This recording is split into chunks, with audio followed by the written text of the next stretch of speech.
The music in the supermarket was too cheerful for December. A soft instrumental version of Jingle Bell Rock floated through the air while people pushed carts filled with things they didn't really need. Glittering wrapping paper. Boxes of cookies shaped like snowmen. Red wine bottles lined up like obedient soldiers waiting to be chosen. I stood in the middle of it all with a basket that felt heavier than it should have. There were chocolates wrapped in gold foil, a jar of imported honey, a bottle of Chardonnay I knew my daughter loved. I was thinking about which ribbon would look best around the gift when my phone buzzed in my coat pocket. One small vibration. That was all. I almost ignored it. I thought it was one of those endless marketing messages, discounts, flash sales, charity drives. The kind that fills your inbox with seasonal guilt. But the name glowing on the screen stopped me cold. Clara. I smiled before opening it, the kind of automatic smile a mother wears whenever her child reaches out. It's instinct, not reason. A reflex that never really disappears, no matter how old they become. Then I read it. Mom, please don't come this year. We only want close family around. For a long time I simply stared. The world around me kept moving. Children squealed over candy canes, a cashier laughed with a customer. But everything inside me went perfectly silent. The letters blurred for a moment, then sharpened again, as if they wanted to make sure I understood every word. Close family. I whispered the phrase once under my breath. It felt strange on my tongue, like tasting something bitter you didn't order. I stood there too long. The cashier from the next line asked softly if I needed help, and I smiled the way people do when they are about to cry but would rather die than show it. No, thank you, I said. I'm fine. Fine. That word again, the easiest lie in the English language. I placed the chocolates on the counter, added a bottle of wine I didn't plan to open, and handed over my card. The machine beeped cheerfully, oblivious to the small funeral happening inside my chest. Outside, snow had begun to fall. Tiny flakes that melted before they reached the ground. The sky was gray, the air sharp with the scent of salt and cold metal. I stood by my car for a moment, the shopping bag swinging lightly from my wrist, and wondered what exactly had just ended. There was no scene, no argument, no explosion. Just 12 words, typed probably in haste, maybe even while she was stirring something on the stove. Words that cut deeper than anything shouted ever could. I got into the car and sat without turning on the engine. The windshield was already dusted white. I could see my reflection faintly in the glass. Eyes too bright, mouth drawn tight. A woman who looked like she should have known better than to be surprised. I drove because staying still hurt too much. The city lights blurred past, the snow thickened, and the radio whispered Christmas songs that suddenly sounded cruel. Every traffic light felt like a decision I didn't want to make. Left led toward Clara's part of town.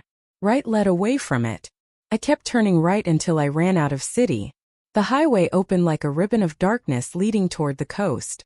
I hadn't planned to go there. My hands simply steered on their own, like they remembered something my mind hadn't caught up with yet.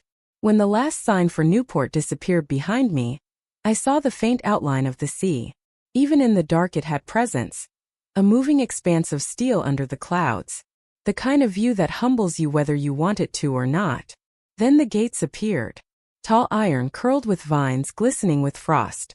I pressed the remote clip to my visor, and they opened with a low groan that sounded almost alive. Beyond them, the driveway curved through a row of cypress trees dusted with snow.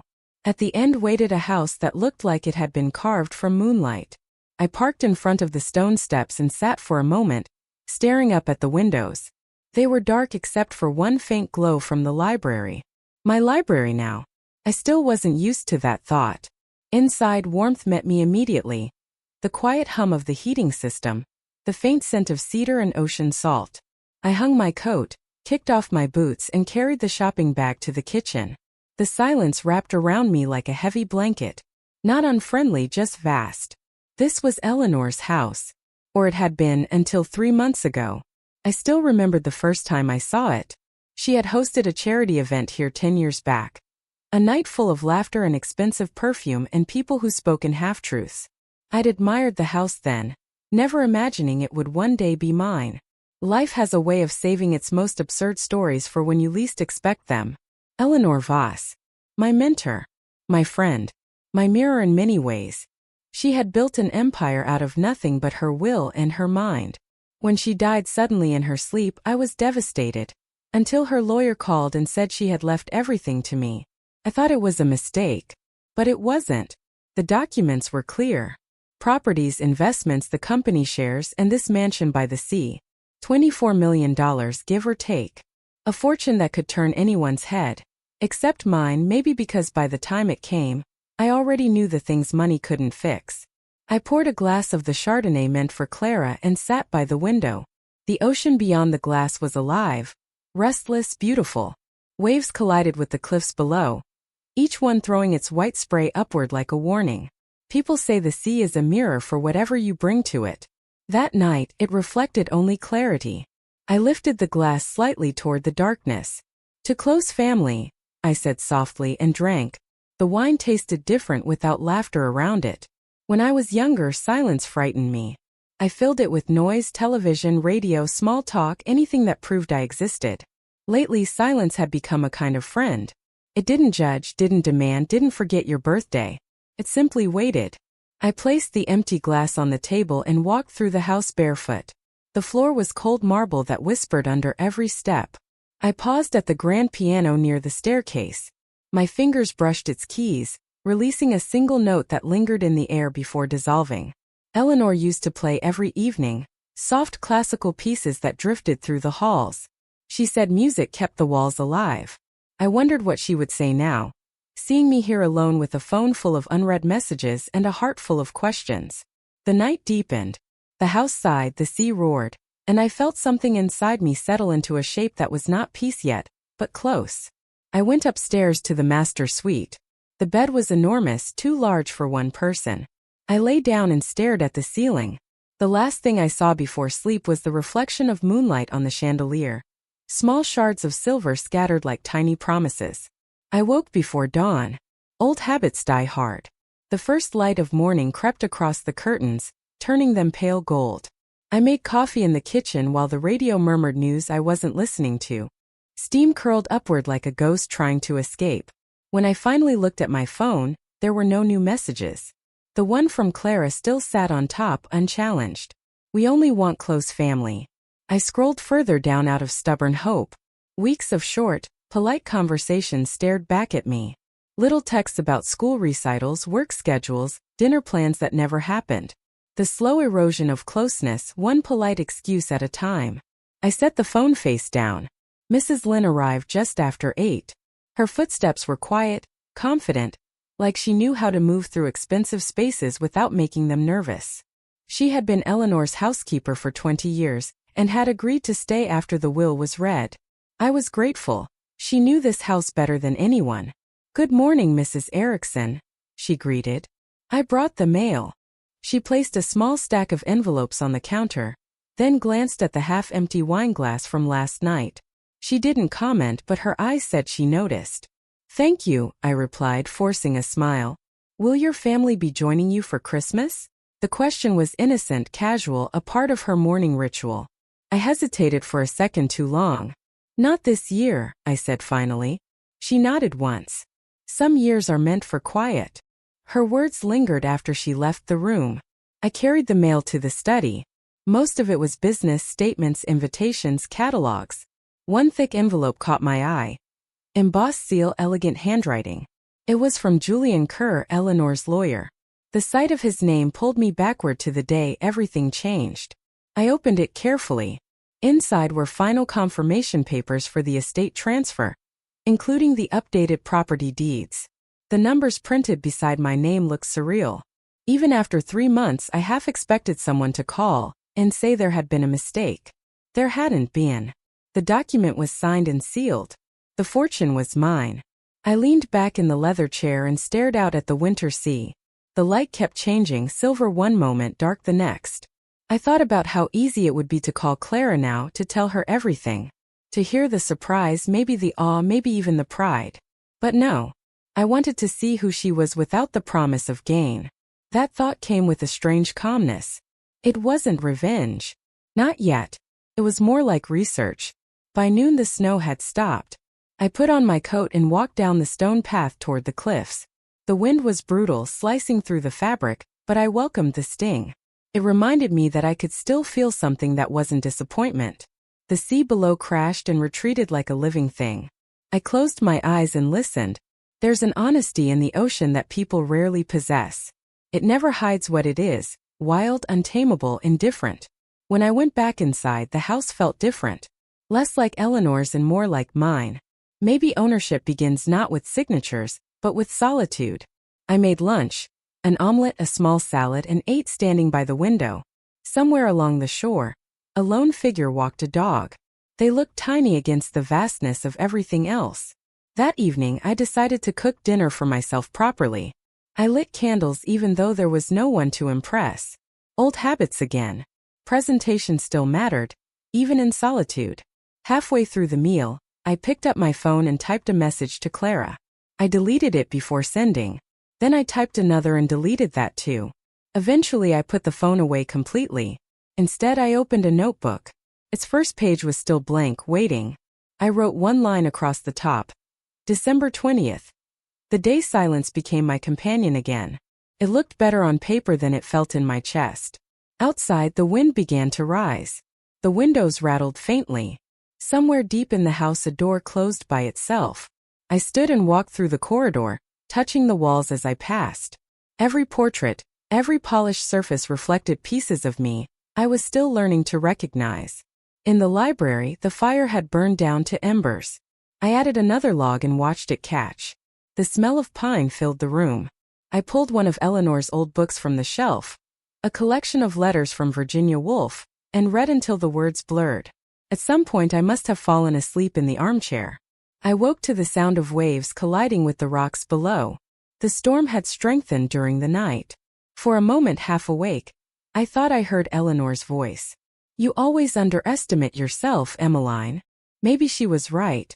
Maybe losing what I thought was family was the only way to remember who I had been before I learned to shrink. I went to bed just before dawn. The sea was still roaring outside, but it no longer sounded angry. It sounded alive. Before I closed my eyes, I whispered into the darkness, "If they want distance, I'll give them an ocean." And that was the beginning of everything that followed. Morning came gray and soft, the kind of morning that doesn't promise anything. I opened the curtains and watched snow trace white veins along the stone balcony. The ocean had quieted during the night. The waves rolled like breathing instead of roaring. For the first time in months, I didn't have anywhere to be. No meetings, no clients, no reason to rush. I had spent 30 years chasing alarms and deadlines. Now the clock ticked only for me, and I didn't know what to do with that kind of freedom. I brewed coffee again.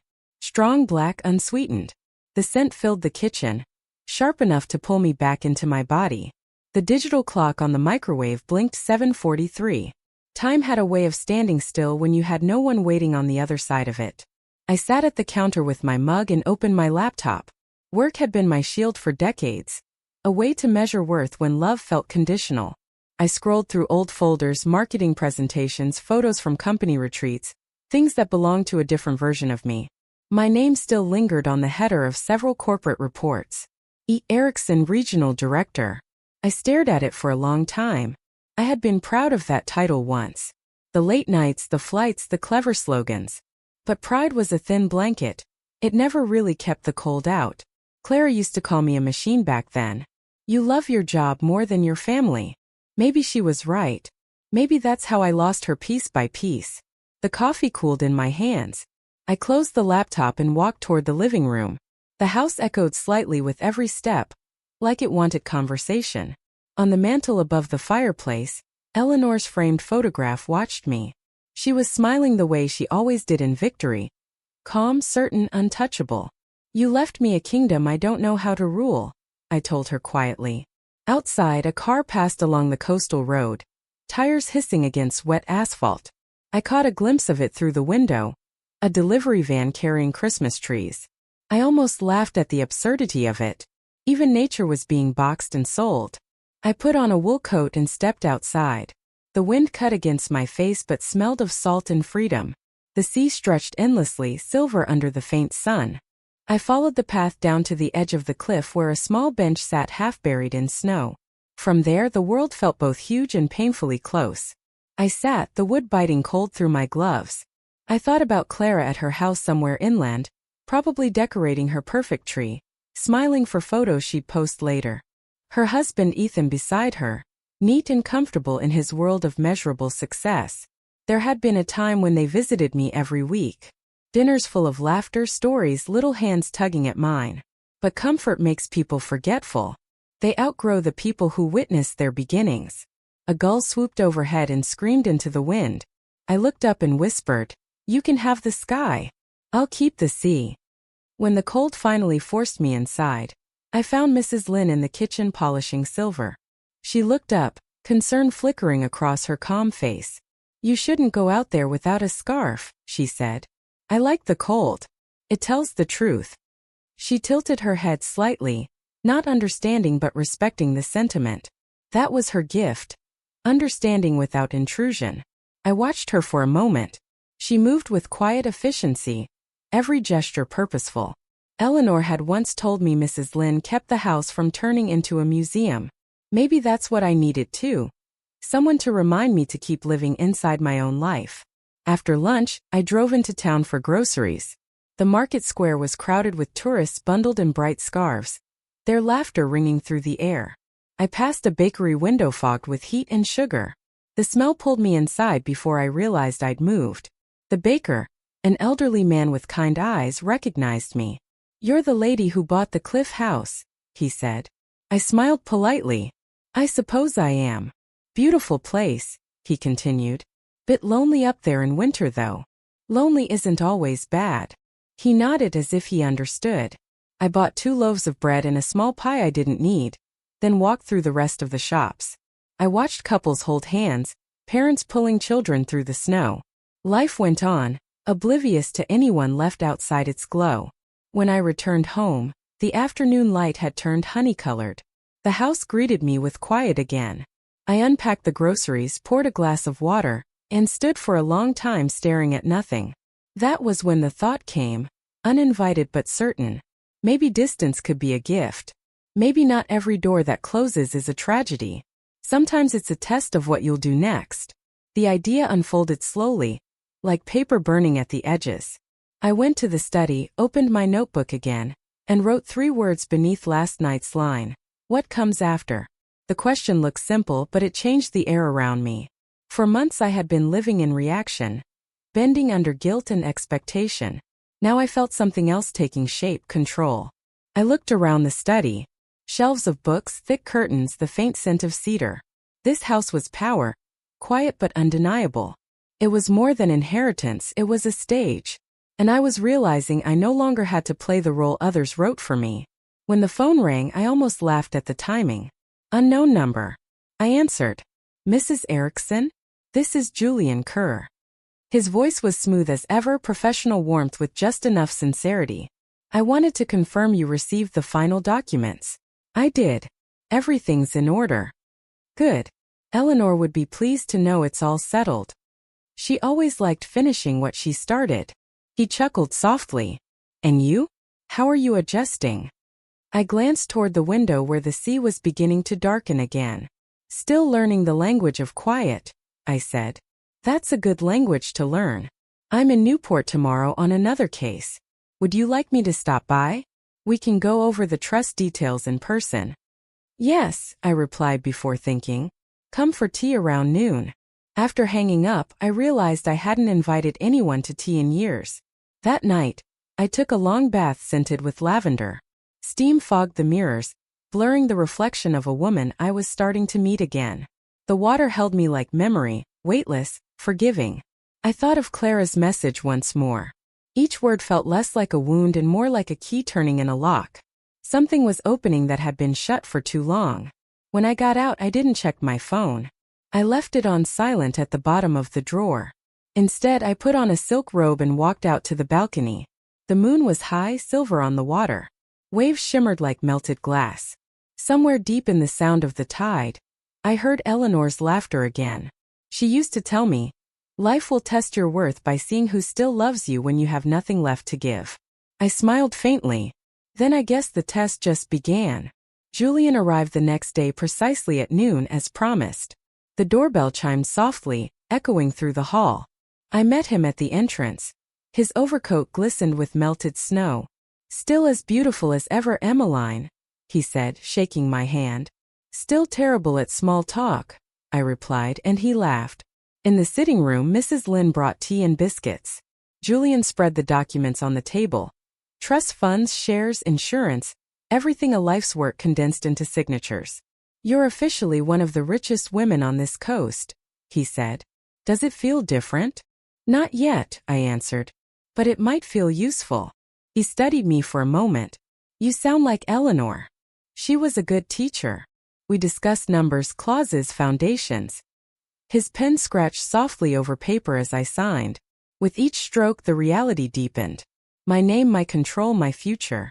When we finished, he leaned back and regarded me thoughtfully. "Eleanor would have wanted you to enjoy it, not just preserve it." "I'll keep that in mind." After he left, the house felt charged. Possibility vibrated in the air like electricity before a storm. I spent the afternoon walking through each room, imagining what they could become. The music room could host evenings again. The gallery could open for charity events. The dining hall, well, that would come later. The idea of hosting a dinner made me pause. I hadn't done it since before my husband died, before Clara grew into her own world. But a dinner could mean many things. Could be a celebration. Or a stage. I touched the edge of the dining table, tracing its carved details. The wood was dark, polished, waiting. Something inside me whispered, soon. That evening, I wrote again in my notebook. "Every rejection is an invitation to redefine yourself." The sentence steadied me. I closed the book, extinguished the lamp, and let the darkness settle. Days passed in rhythm. Mornings with coffee, afternoons with letters, evenings by the fire. The quiet that once felt heavy began to feel clean. I learned to cook for one without sadness. I played the piano at dusk, notes echoing softly through the halls. Sometimes I caught myself humming carols under my breath. Not because of Christmas, but because music filled the space where resentment used to live. Still, there were moments when memory slipped through. The sound of a phone notification could make my heart jump. I'd half expect Clara's name, though I knew it wouldn't appear. On the fourth day, while organizing the study, I found an old photo album buried in a drawer.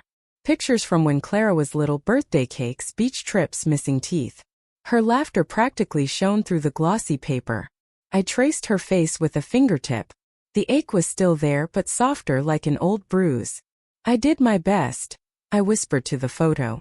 "Even when you didn't see it." The room felt suddenly smaller. I closed the album and returned it to the drawer. Not buried, just resting. That night, I cooked a simple dinner and ate by candlelight. Halfway through the meal, I thought about calling her again, just to say goodnight. But the memory of that message, those 12 deliberate words, rose like a wall between us. Instead, I picked up my wine glass, raised it toward the window, and toasted the sea. To freedom disguised as loss. The wind outside howled in response, as if agreeing. I smiled for the first time in days. By the end of the week, something had shifted. The silence no longer sounded empty. It sounded expectant. One evening, as I watched the last light fade, I realized the plan had already begun forming inside me without permission. Not revenge exactly, but revelation. They say pain teaches clarity. Mine taught strategy. The ocean below glittered under the half-moon, endless and unknowable. I felt a calm thrill ripple through me. The same feeling I used to have before a major presentation. The quiet certainty that I held the next move. Clara's message had ended a chapter, but it had also opened a door she didn't know existed. If she wanted distance, she would have it. But one day soon, she would see exactly what that distance had cost. That night, before sleeping, I wrote in the notebook once more. December 27th. The sea keeps its secrets, but so do I. I closed it gently, placed it on the bedside table, and turned off the light. The house settled around me with the soft creak of old wood and remembered stories. Somewhere beyond the waves, the rest of the world prepared for Christmas morning. I lay there listening to the rhythm of the tide until it matched my heartbeat. Then I whispered one final thought into the darkness, a promise more than a wish. This time I won't wait to be invited. And the sea, faithful witness, carried the words away into its endless, merciless calm. The morning after Christmas arrived with a stillness so complete that I could hear my own thoughts echo against the walls. The sea had calmed overnight, a slow pulse of gray water stretching to the horizon. The air tasted clean like a page waiting to be written on. I moved through the house barefoot, letting the chill of the marble wake me fully. The silence felt less like emptiness and more like a conversation I had finally learned to understand. It spoke softly, reminding me that peace is not the absence of sound but the presence of self. Mrs. Lynn had gone home to her family the evening before. She'd offered to stay, but I insisted she leave. Everyone deserves warmth on Christmas. I told her I had everything I needed. She didn't argue. She knew better than to comfort a woman who had chosen her own solitude. The scent of coffee filled the kitchen again. Outside, gulls wheeled through the pale morning light, their cries sharp and distant. I stood by the window and watched them dance above the cliffs. Somewhere deep in my chest, a small knot began to loosen. I used to dread mornings like this, the quiet ones after celebration, when the world feels hungover on its own joy. But now I found a strange beauty in it. The house, the sea, the echoing stillness, they felt like accomplices rather than witnesses. I took my coffee to the library, the one room that already felt entirely mine. Eleanor's books lined the shelves in perfect order. Biographies, history, poetry, entire lives preserved between pages. I traced the spines with my fingers as if they were old friends. Eleanor had believed that a house without books was a house without a soul. Looking around, I could almost feel her approval. She had filled these shelves with knowledge and herself with grace. I wanted to do the same. I sat in her old armchair by the window and opened a random book. Inside the front cover was a note in her handwriting, faded but legible. To whoever inherits this house, read slowly, live deeply. I smiled. Even in death, she knew exactly what to say. As the hours passed, sunlight crept across the floor, carving warm stripes between the shadows. I closed the book and let my thoughts drift. Clara's message still lived somewhere in the corners of my mind, but it no longer burned. It was just a scar now, smooth and silent. The phone lying on the table beside me remained dark. I didn't touch it, let it stay asleep. Instead, I began to explore the house properly. There were rooms I hadn't yet entered, corners I hadn't claimed. Every hallway carried the faint scent of thyme, cedar, salt, and memory. The music room was first. A grand piano stood at its center, the lid polished to a mirror shine. I sat on the bench, lifted the cover, and pressed a single key. The sound was pure, lingering just long enough to fill the space before fading into the ocean's rhythm outside. I played a few more notes, simple ones, hesitant like a confession. Then, without warning, my hands began to remember old melodies, pieces I hadn't touched since Clara was little. She used to sit beside me, swinging her legs, humming off-key. I stopped mid-song. The silence that followed was heavier than the sound itself. I closed the lid gently, as if to keep the memory from escaping. The next room was Eleanor's gallery.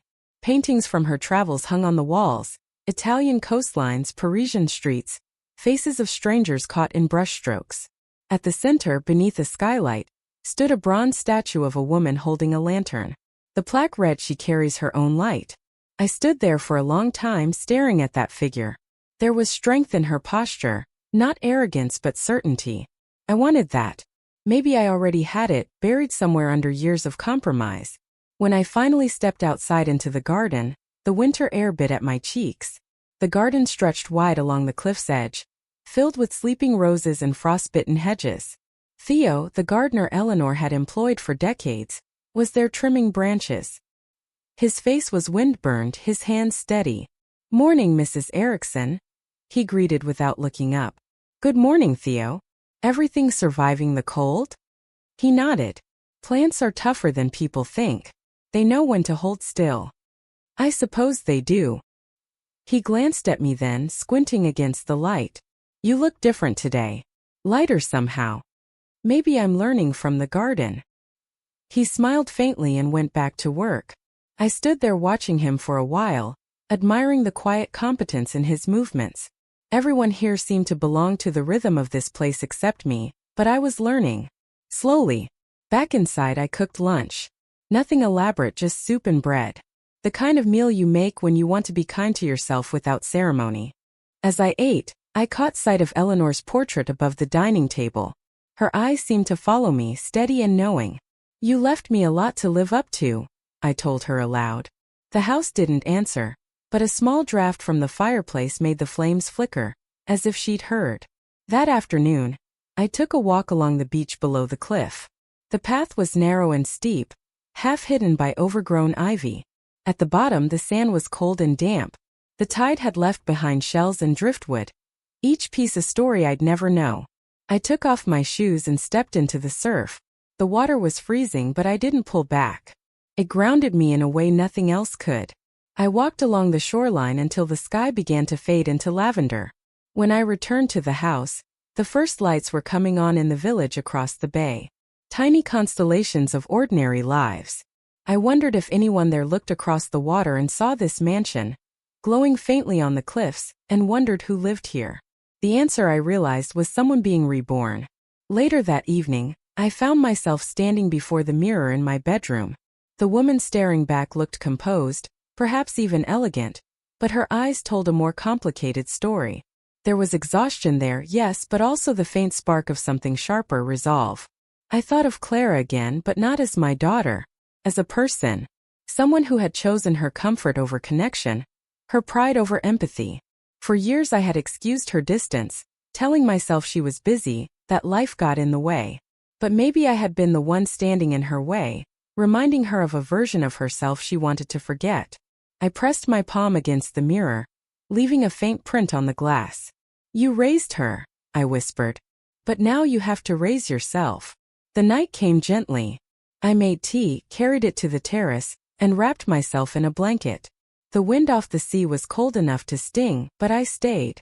Somewhere below, waves crashed in slow rhythm. Above me, the stars blinked faintly through thin clouds. I thought about Eleanor again, how she'd once said that every woman should build a sanctuary she could never be exiled from. This house was that sanctuary. Not a cage, not a memory, but a foundation.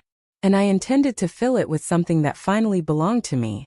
I went to bed with that thought still humming in my chest. The kind of hum that feels like possibility. When sleep finally came, it was dreamless, but I woke with a certainty I hadn't felt in years. Today, I decided, would be different. I showered, dressed, and opened all the curtains. Sunlight flooded the house, chasing away every shadow. In the brightness, I saw the truth of the place. Not haunted, not heavy, just waiting for someone to live inside it again. Mrs. Lynn arrived shortly after, carrying groceries and her usual calm presence. Good morning, she said, setting the bags down. You look well. I feel well, I admitted, surprising myself. Good. The house likes when someone feels alive in it. She began unpacking without asking for instructions. Her efficiency was comforting. For a while, we worked in companionable silence.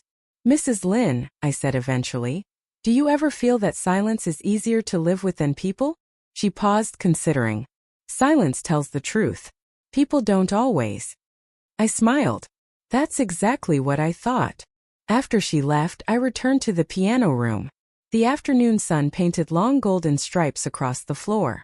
I sat and opened the lid again. This time I played deliberately, a soft melody, something half remembered from years ago. My fingers hesitated at first but soon found their rhythm. The music filled the air like breath returning to lungs.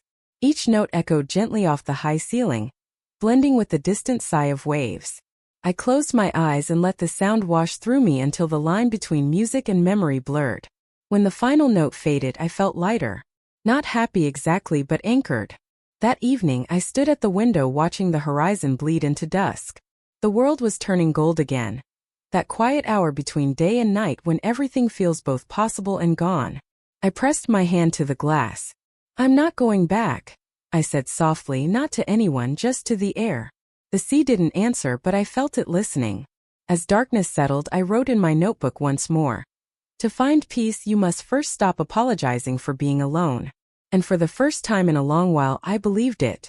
The next morning began with the sound of rain tapping gently against the windows. I woke slowly, half listening to the rhythm of it. There was something almost human about the sound, like fingers tracing across glass. The sea had disappeared behind a veil of mist, and the world outside felt smaller, softer. I stayed in bed for a while, wrapped in warmth, letting the day unfold without urgency. When I finally got up, I carried my coffee to the balcony. The air was cool, and the mist tasted faintly of salt. Below, the waves rolled lazily against the rocks, patient and unbothered. I realized I envied them a little, their ability to keep moving without apology. It struck me then how much the rhythm of the sea resembled a heartbeat. Maybe that was why this house felt alive. It pulsed with something beyond human noise. Eleanor must have chosen this location for that reason. She'd always been drawn to places that reminded her of endurance. Inside, I turned on soft music, a piano instrumental that blended with the rain. The melody curled through the air like incense. It reminded me that time could pass gently if I let it. Around mid-morning, I found myself in the study again, surrounded by papers and envelopes. The final legal documents lay neatly stacked on the desk where I'd left them. I had everything now: the deeds, the investments, the letters of transfer. It was official. I was the sole owner of this estate. But ownership is an odd thing. You think it's about possession until you realize it's about responsibility. I felt Eleanor's expectations hovering in every corner. She had trusted me not only with her wealth but with her legacy. What I did next would define whether that trust had been deserved. I called Julian Kerr's office to confirm a few details about the foundation Eleanor had been planning before her death. Her vision had been to fund education programs for young women in business. The paperwork had stalled after she passed. Julian answered himself, his tone surprised but pleased. "Mrs. Erickson, I didn't expect to hear from you so soon. I wanted to discuss the Eleanor Voss Foundation," I said. "I'd like to complete what she started." He paused for a moment. "That's wonderful news. She would have been proud. I think it's time to do something meaningful with what she left me." We arranged to meet the following week to finalize the process. When I hung up, a sense of purpose steadied me. For months I had been existing. Now I was beginning to live with direction again. I spent the rest of the morning writing. Not reports, not emails, but thoughts. I wrote about Eleanor, about Clara, about the strange way love changes shape over time. Sometimes it expands. Sometimes it withers. And sometimes it transforms into something sharper, understanding. As I wrote, I realized that pain and wisdom often arrive holding hands. You can't receive one without at least nodding to the other. By noon the rain had stopped. The mist began to lift, revealing a horizon washed clean. The sea glittered faintly, silver and forgiving.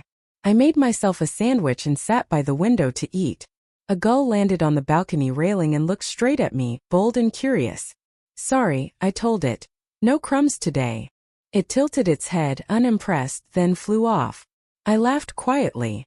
It was the first sound of laughter in this house since I moved in. The sound startled me, then comforted me. In the afternoon I walked through the rooms again. This time not as a visitor, but as someone taking inventory of her own life. The guest room smelled faintly of linen and lavender. The corridor leading to the library had an echo that made footsteps sound almost musical. I began to imagine people here again, voices, movement, warmth. The thought didn't frighten me the way it once did. In Eleanor's bedroom, now technically my guest suite, I found a locked chest at the foot of the bed. The key was still in the drawer of the nightstand. Inside, neatly arranged, were bundles of letters tied with blue ribbon. I untied one bundle and opened the top letter. "My dearest M," it began. The handwriting was unmistakable. Eleanor's. I read slowly, each line a whisper from the past. She had written it months before she died. "If you're reading this, then I'm gone, and you are standing where I once stood, somewhere between grief and rebirth. You have always underestimated your strength.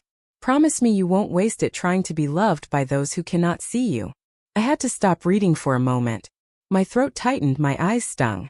It was as if she knew the exact wound I would carry into this house.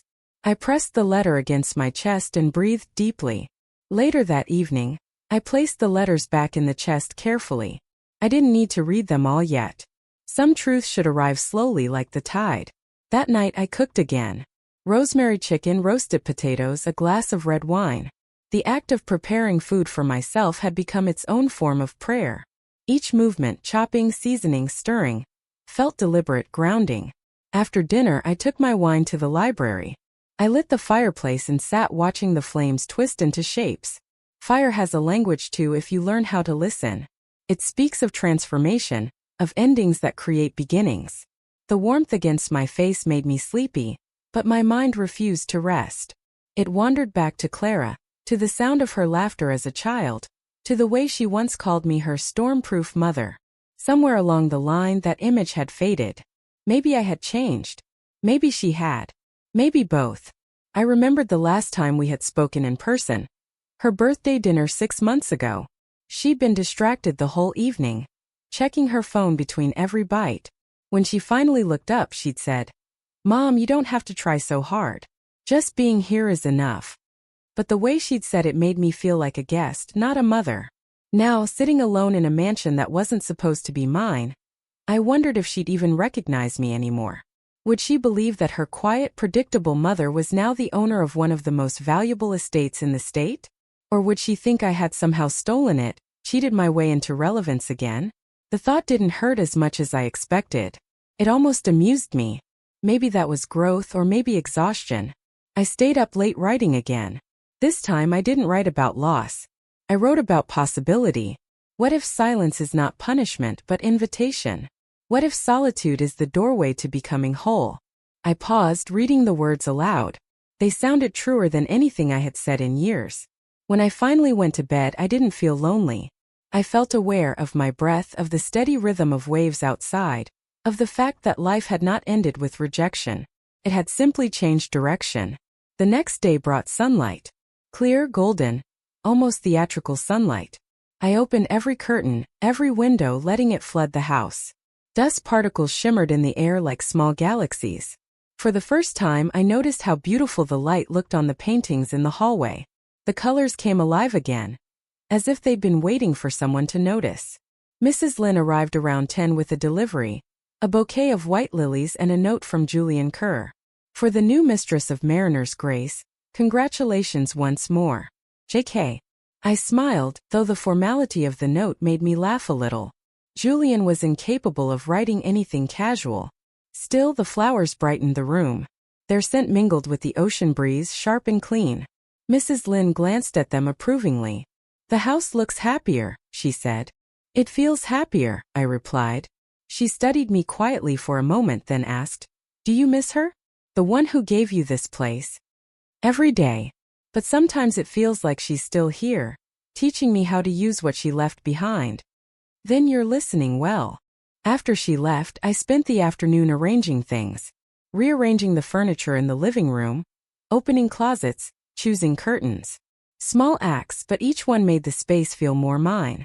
As evening approached, I poured a drink and sat on the terrace. The sea shimmered under the fading sun, and for the first time, I noticed how beautiful the world looked when you stopped trying to belong to it. I thought of Eleanor's statue again, the woman holding a lantern. She carries her own light. That was what this place was teaching me. Maybe that was what Eleanor had known all along. When the first stars appeared, I whispered into the quiet, "I'm learning, Eleanor. I really am." The wind carried the words away. I went inside, wrote in my notebook, and dated the page carefully. December 29th. The silence no longer feels empty. It feels like the beginning of something that finally belongs to me. Then I closed the book, turned off the lamp, and let the darkness embrace me. Not as an enemy, but as an ally.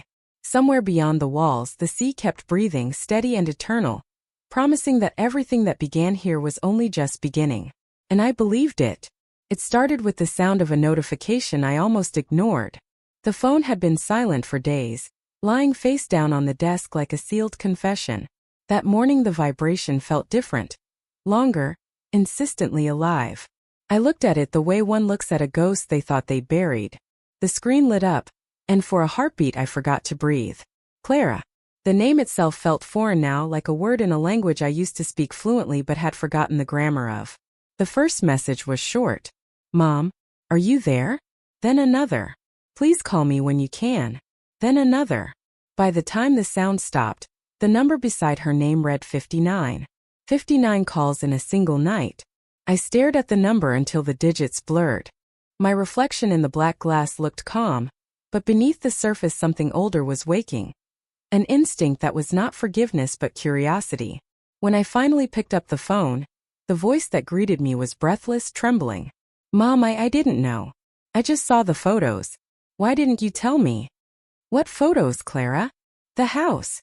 The article online about Eleanor Voss's estate. You're living there? They said you inherited everything. Is it true? Her voice was rising, the edges sharp with disbelief and something else that took me a moment to name. Panic. Yes, I said quietly. It's true. The silence that followed was heavy, filled with calculations.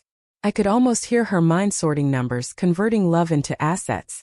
Why didn't you tell me? She repeated softer now. Because you told me not to come for Christmas. I heard her inhale sharply. Mom, that's not what I meant. You know how families are during the holidays. There were guests, it was chaotic. Close family. I reminded her. The phrase still tasted metallic. She tried again. I just didn't want you to feel uncomfortable. Ethan's parents can be judgmental. I thought. You thought it would be easier if I wasn't there. Mom, please, that's not fair. Neither was your message.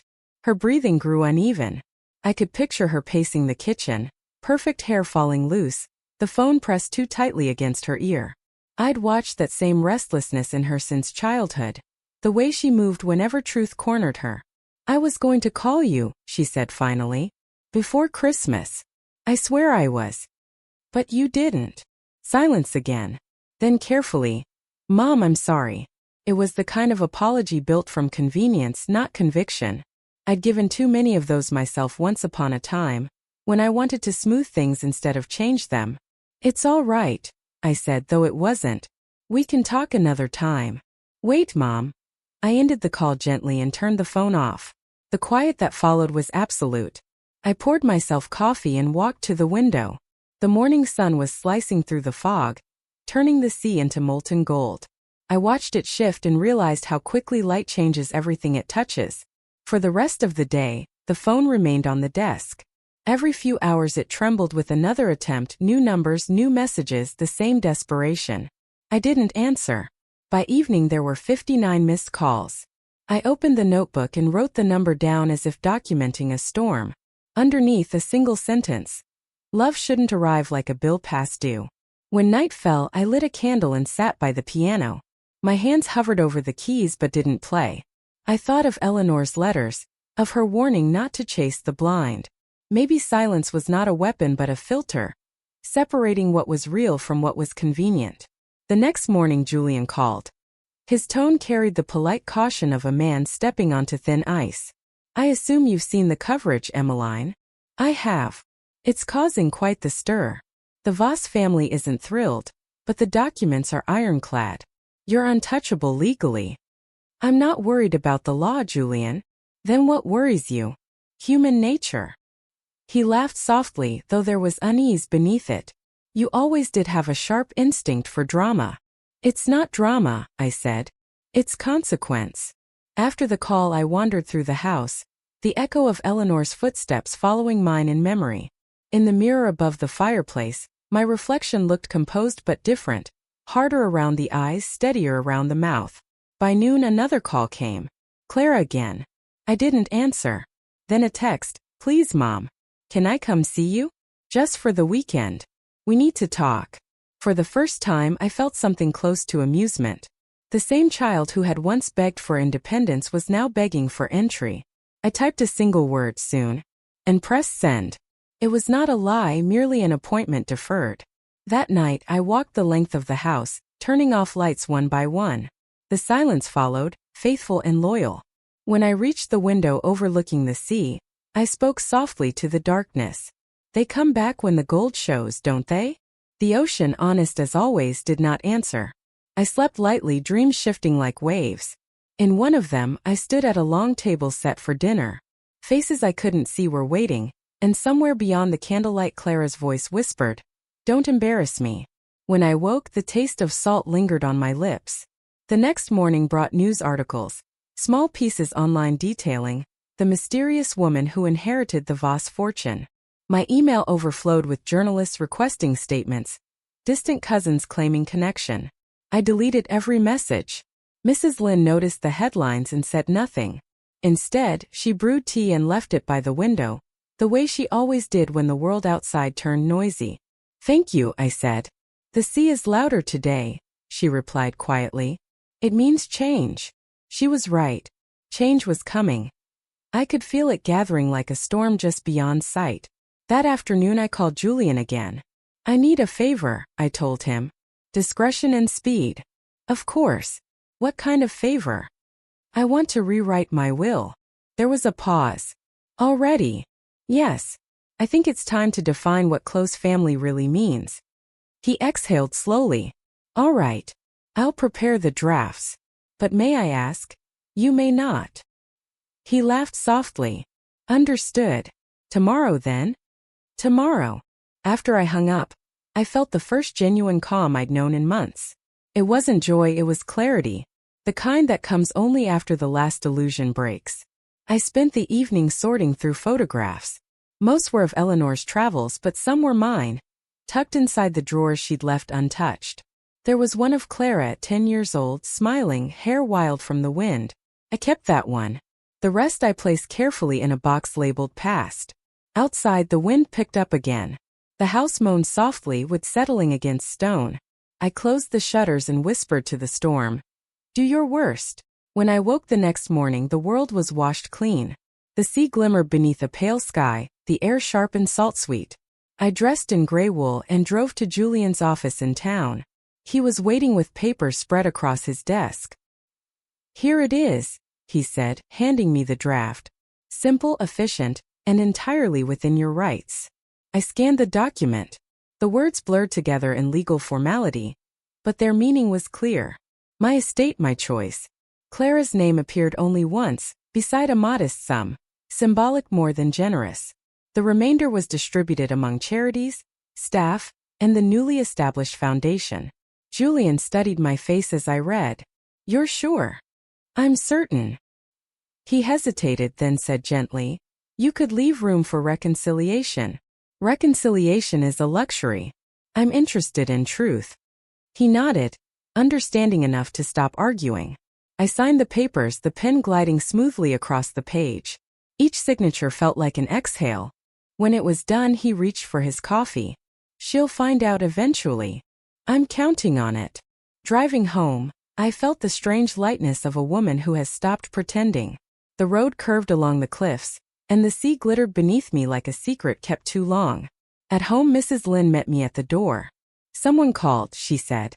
"Your daughter. Did she leave a message?" "She said she's coming tomorrow. She already booked the ferry." I smiled faintly. "Then I suppose we'll need to prepare dinner." Mrs. Lynn hesitated. "For two?" "For many," I said. "Invite the lawyer, the gardener, anyone who's been kind. Let's fill the house properly." That night, I stood on the terrace as the sun sank behind the horizon. The wind carried the smell of salt and distance.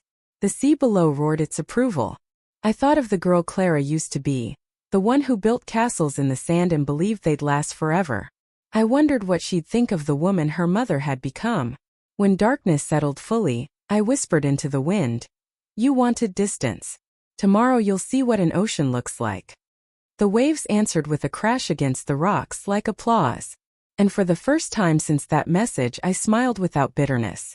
The ferry arrived at noon the next day, its horn cutting through the fog like a slow awakening. From the terrace, I could see it gliding across the silver water, a small moving shape in the vast expanse of the sea.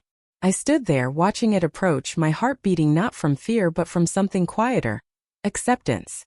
I had known this day would come. It always does when guilt runs out of places to hide. Mrs. Lynn had been preparing since morning. The house smelled of rosemary and lemon, of polished wood and lit candles.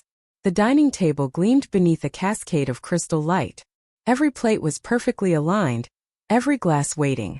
When she passed by carrying a tray of silverware, she paused and said softly, "It's been a long time since this house welcomed family." "It still hasn't," I said gently. She looked at me with quiet understanding and returned to her work. By the time the ferry reached the dock below, clouds had gathered again. The air shifted with that charged heaviness that always precedes a storm. I could see Clara's figure stepping off the boat, her coat immaculate, her movements precise, like someone performing the part of herself she wished the world would see. She shielded her eyes against the light, scanning the cliffs until she spotted the house. When she finally reached the gate, she hesitated. I watched from the balcony as she pressed the intercom button. Her voice came through faint and brittle. "Mom? It's me." I know, I replied. The gates opened slowly, the sound of metal grinding against stone echoing like a memory resurfacing. She walked up the long drive, her heels clicking in rhythm, each step a small declaration. When she reached the front door, I was waiting. For a moment, neither of us spoke. We stood there, two strangers sharing the same blood. Her eyes flicked past me into the house, taking in the scale, the warmth, the evidence of a life she didn't know I'd built. You look different, she said finally. I suppose I am. She forced a smile. Can I come in? Of course. You're already here. Inside, the warmth wrapped around us. She removed her gloves carefully, like someone entering sacred ground. Her gaze wandered over the paintings, the grand staircase, the glint of chandeliers. So it's true, she murmured. You really inherited all this. Yes. Eleanor left it to me. Her lips parted in disbelief. But you weren't even related. I was her friend, her confidant. She trusted me. Something flickered in her expression, envy maybe, or confusion disguised as politeness. I just didn't know, she said. No, I answered. You didn't ask. We walked into the sitting room. Mrs. Lynn brought tea on a silver tray, her presence discreet as ever. Clara thanked her automatically, though her eyes never left me. This place is incredible, she said, sipping the tea. It doesn't feel like you, though. I'm still learning who that is. She set the cup down. Mom, I didn't mean to hurt you with that message. It was just bad timing.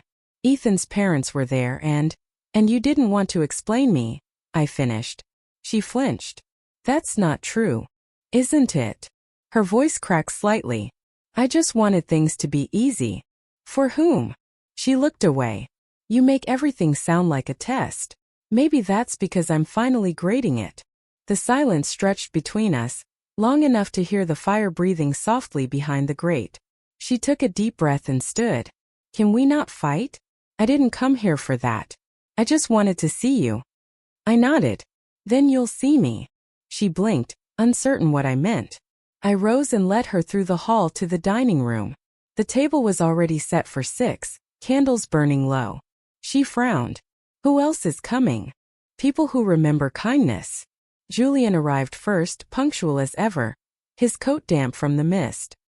He kissed my hand lightly and greeted Clara with a practiced smile. You must be the daughter I've heard so much about. Clara nodded, visibly uncomfortable. I didn't know my mother worked with you. She doesn't. Not anymore, I said. But he's been instrumental in helping me arrange new matters. Theo the gardener came next, awkward in his formal jacket, his face flushed from the cold. Mrs. Lynn joined us last, quiet and graceful as always. When everyone was seated, I raised my glass. To new beginnings, I said. The toast hung in the air like a fragile bridge. Clara hesitated before clinking her glass against mine. To new beginnings, she echoed, though her voice lacked conviction. Dinner unfolded with polite conversation.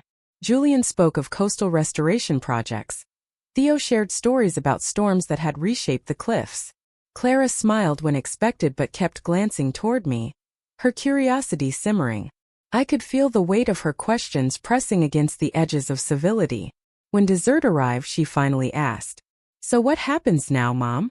With all of this? What do you mean? The estate, the inheritance, the money. You're not planning to live here alone forever, are you? I set down my spoon carefully. Why not? She laughed softly, a nervous sound. It's just this place is enormous. Feels wasted on one person. Maybe you could donate it. I suggested. Sell it?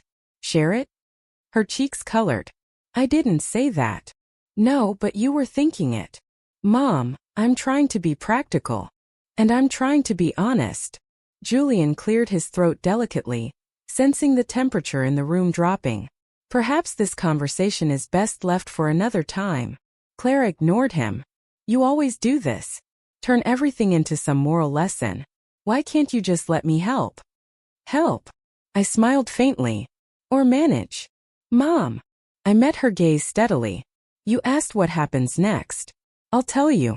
Tomorrow morning. I'm signing the final documents for the Eleanor Voss Foundation. Most of what you see here will go toward building something that outlives us both. Her face drained of color. You're giving it away? I'm giving it purpose. But you could have kept buying affection? Could have bribed love? I've tried that already. Her voice trembled. You don't mean that. I mean every word. She stood abruptly, chair scraping against the floor. You're punishing me. I looked at her for a long time. No, Clara. I'm freeing myself.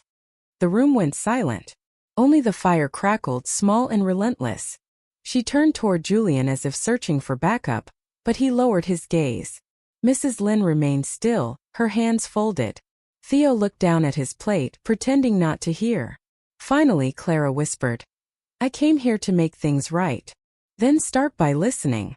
Her eyes filled with tears she refused to let fall. You don't understand.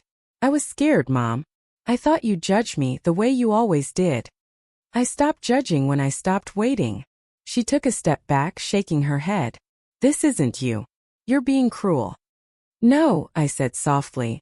For the first time I'm being kind to myself. The storm outside had begun to rise, rain hammering against the windows like applause. The flames flickered higher, shadows dancing across the walls. Clara looked around the room as if seeing it for the first time. The faces, the warmth, the steadiness of lives that no longer revolved around her. Then she whispered, I made a mistake. Most people do, I said. It's what they do next that matters. She stared at me, trying to find the mother she remembered. But that woman no longer lived here. I should go, she said finally. If that's what you need. She hesitated at the doorway. Will you call me? I will, I said. But we both knew I wouldn't.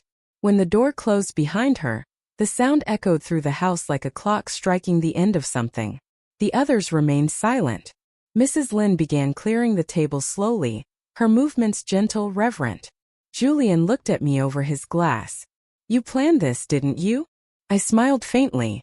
I prefer to call it clarity. Theo stood adjusting his coat. She'll come back, he said. They always do when they remember who loved them first. Maybe, I replied. Or maybe she'll remember who stopped begging. When everyone had gone, I walked through the silent house, the sound of the sea rising outside.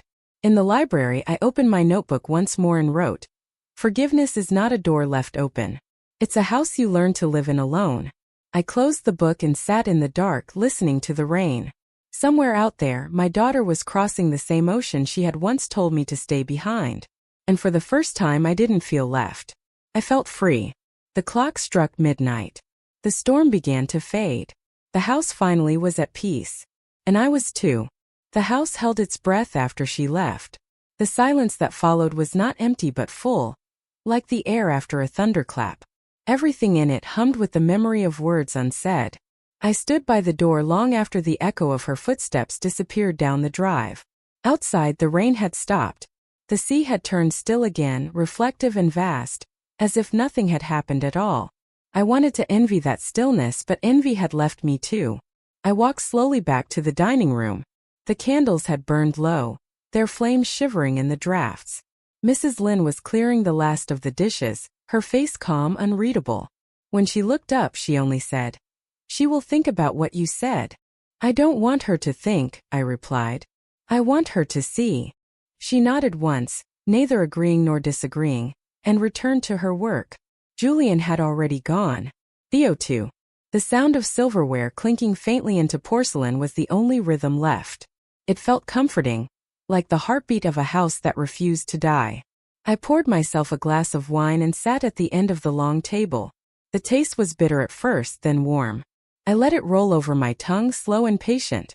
Somewhere inside me, the tension that had held me upright for weeks began to unravel. The storm outside had ended, but the one inside had only just begun to calm. I thought about the word inheritance. People think it means money, property, power. But what they never understand is that the true inheritance is what loss leaves behind. The empty spaces you have to fill on your own. Eleanor had known that. She had built this place not as a monument to her wealth but as proof that solitude can be sacred.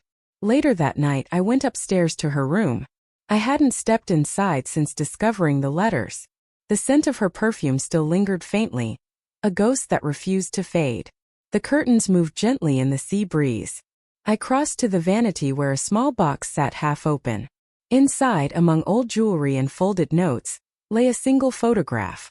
It showed Eleanor in her youth, standing beside a man I didn't recognize. They were laughing, caught in mid-motion, wind tangled in her hair. On the back, in her handwriting, was written to remember the storm that changed everything. I held it under the light, tracing the words with my thumb. Storms. They destroy, but they also reveal. Maybe that's what this house had been doing all along. Stripping me of what I thought I needed so I could finally see what was real. I returned the photograph to the box and looked around the room. For a moment I imagined Eleanor sitting at that same vanity years ago, brushing her hair, planning the next quiet move in her carefully orchestrated life. She had understood power. Not the loud, showy kind that demands attention, but the kind that waits in silence until it's ready to speak. I turned off the lamp and whispered into the dark. I understand now. The next morning the world looked scrubbed clean. The sea glittered under a cold sun, and the gulls were back, gliding lazily above the cliffs. I made coffee and carried it out to the terrace, wrapping a shawl around my shoulders. The air was sharp enough to sting, but I liked the way it made me feel awake, raw, almost new. Below, the waves struck the rocks in slow rhythm. I thought of Clara somewhere across that water, maybe sitting in her car, maybe crying, maybe cursing me. It didn't matter. I had given her something no one had ever given me, truth without apology. Whether she could hold it was her choice. Around noon Julian called again. She reached out, he said. Clara. She asked me to convince you to reconsider the foundation. Did you? I told her it's your decision. Good. She's worried, Emmeline. She thinks you're doing this to spite her. Then she still hasn't learned the difference between spite and clarity. He sighed softly. You're stronger than anyone gives you credit for. Not stronger, I said. Just finally awake. After the call, I walked down to the beach.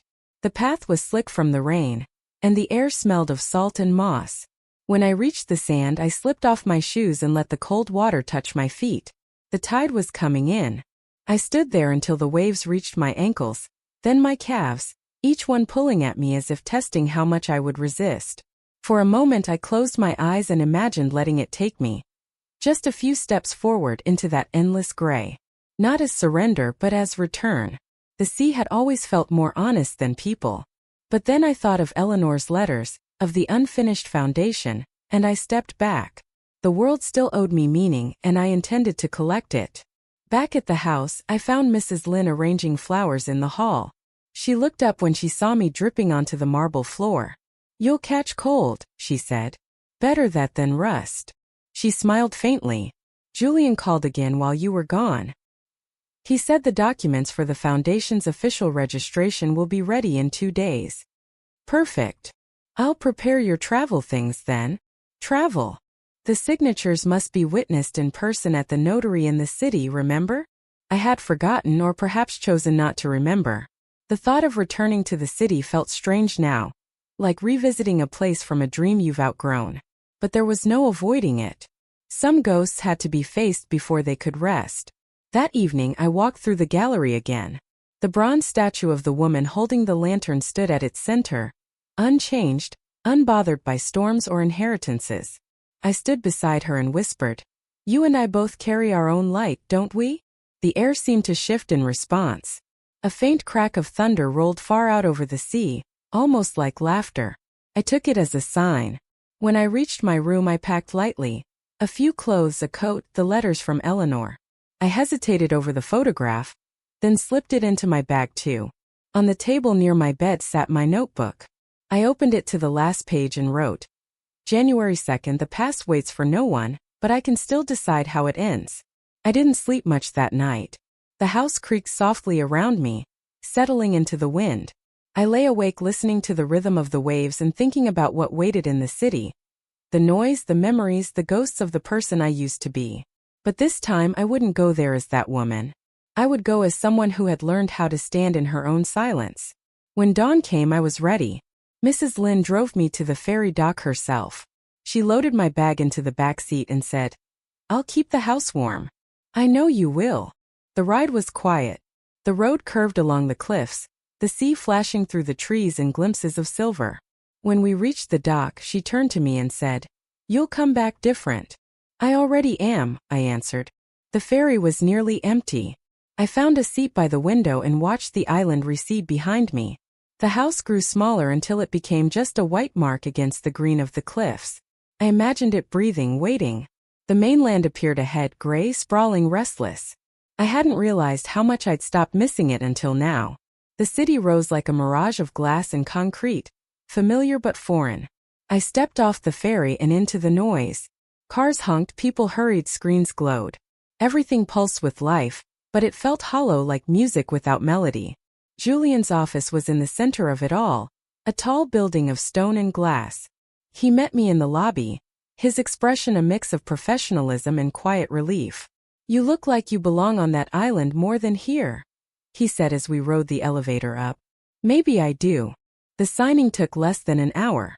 Names, dates, seals pressed into paper. With every page, I felt another tie to the past dissolve. When it was done, Julian handed me the final folder. "Congratulations, Mrs. Erickson. The Eleanor Voss Foundation is now officially yours." "Not mine," I said. "Ours. It's meant for others." He smiled. Eleanor would have been proud. I looked out the window at the skyline stretching endlessly. Maybe. Or maybe she just knew I'd need something to keep me from vanishing. Afterward, I walked alone through the city streets. Every corner carried echoes of my old life. Restaurants I used to visit, shops where Clara once held my hand. But none of it belonged to me anymore. The noise no longer reached me the same way. I moved through it untouched, as if the city were a film playing behind glass. As dusk fell, I stopped by a small cafe near the harbor.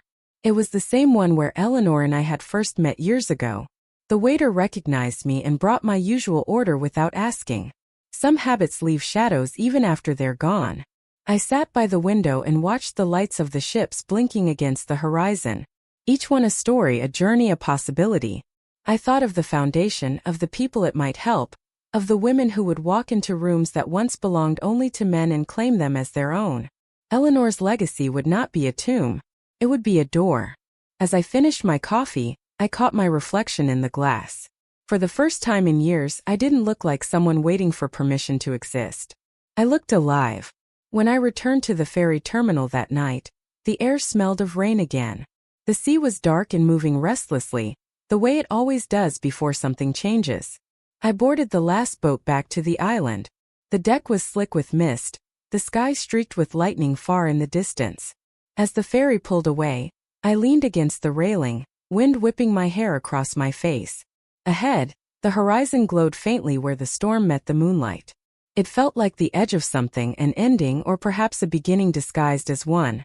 Somewhere deep inside, I sensed that the storm Eleanor had written about in that photograph note was coming for me too. And this time I wouldn't run from it. The storm arrived just after midnight. I heard it before I saw it, the first low growl of thunder rolling across the water like an approaching train. Then came the rain, hard and sudden, rattling the windows until the glass shivered in its frame. I stood at the top of the stairs watching the lightning flash through the tall windows, painting the house in white and silver. It felt as if the sea had risen to reclaim what it once owned. By the time I reached the library, the wind was howling through the chimney. I lit the fireplace, though the flames barely stood against the drafts. The house groaned, old wood protesting against weather it had survived 100 times before. And yet amid the noise I felt calm. Storms never frightened me. They reminded me of what was true, everything beautiful was born from conflict. I sat by the fire and opened my notebook. The ink shimmered faintly in the firelight as I wrote. Every storm reveals what calm conceals.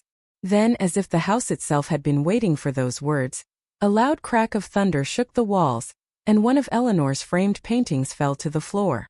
The glass shattered, scattering light across the rug. I knelt to pick it up. It was one of her travel pieces, an oil painting of a coastline at dusk. But behind it, taped to the wall, was a small envelope yellowed with age. My heart slowed. Eleanor's handwriting curled across the front in her familiar graceful script. For when the tide turns. My fingers trembled as I pulled it free. The paper was fragile, the seal flaking away under my touch. Inside was a single folded sheet, the ink faded but still legible. Emmeline, it began. If you are reading this, the sea has already spoken. I knew you would come here. Not because you wanted the house, but because you needed the quiet that only truth can bring. I never told you the full story of this place, and perhaps I was wrong to keep it. The truth is that Mariner's Grace was not built for me. It was built for you. I froze. The storm outside roared louder, waves crashing against the cliffs as if urging me to read on. When we met, you reminded me of myself long before I learned to wield my silence as a shield. You gave me friendship without calculation, honesty without demand. You never knew that I named you in my will years before you thought to deserve it. You see, the woman who leaves behind her fortune is not always generous. Sometimes she is simply trying to give back what was never hers to keep. I felt the air shift as though the house were listening. The words blurred for a moment before I blinked the tears away. There is one more truth buried in this house, and when you find it, you'll understand why I left everything to you. In the cellar behind the third wine rack, there is a door hidden beneath the boards. The key is in the piano bench. What you'll find there is not gold or jewels but history. Ours. I looked up toward the piano room as thunder rolled again. The bench. I had sat on it countless times, never once thinking to lift the seat. I placed the letter gently on the table and crossed the hall. The house was alive with sound, wood creaking, windows shuddering, the sea pounding its rhythm against the cliffs. I moved through it slowly, the candle in my hand trembling. When I reached the piano, I set the candle down and lifted the seat. Inside, beneath a layer of sheet music, lay a small brass key wrapped in linen. The cloth was stiff with time. I held it up to the light. It was old, ornate, and cold. The storm outside roared as I descended into the cellar. The stairs were narrow and steep, the air heavy with dust and salt. Shelves of wine bottles lined the walls, each labeled in Eleanor's precise handwriting. I found the third rack easily, the one she had mentioned. I crouched, running my hand along the floorboards behind it until I felt a faint seam. The wood gave under pressure, revealing a small iron latch. I inserted the key and turned it. A sharp click echoed in the silence. The panel lifted, revealing a short passageway leading into darkness. I hesitated only for a moment before stepping inside. The air was cold and dry. My candlelight caught the edges of stone walls, shelves stacked with boxes, and old ledgers wrapped in twine. I moved slowly, the flame flickering with every breath. At the far end of the room stood a chest. Its lid was carved with Eleanor's initials and a date, 1943. Inside the chest were papers, photographs, and something that made my heart stop. A birth certificate. My name was on it. But where my mother's name should have been, there was a single word, Eleanor. For a long time I didn't move. The candle burned low, wax dripping over my hand unnoticed. I read the paper again and again, searching for some logical error, some forgery of grief. But the ink was real, the signature unmistakable. I sank to the floor, the sound of the storm fading into a distant hum. My entire life folded in on itself. Years rearranging like cards shuffled by invisible hands. Eleanor. My friend, my mentor, my benefactor, my mother.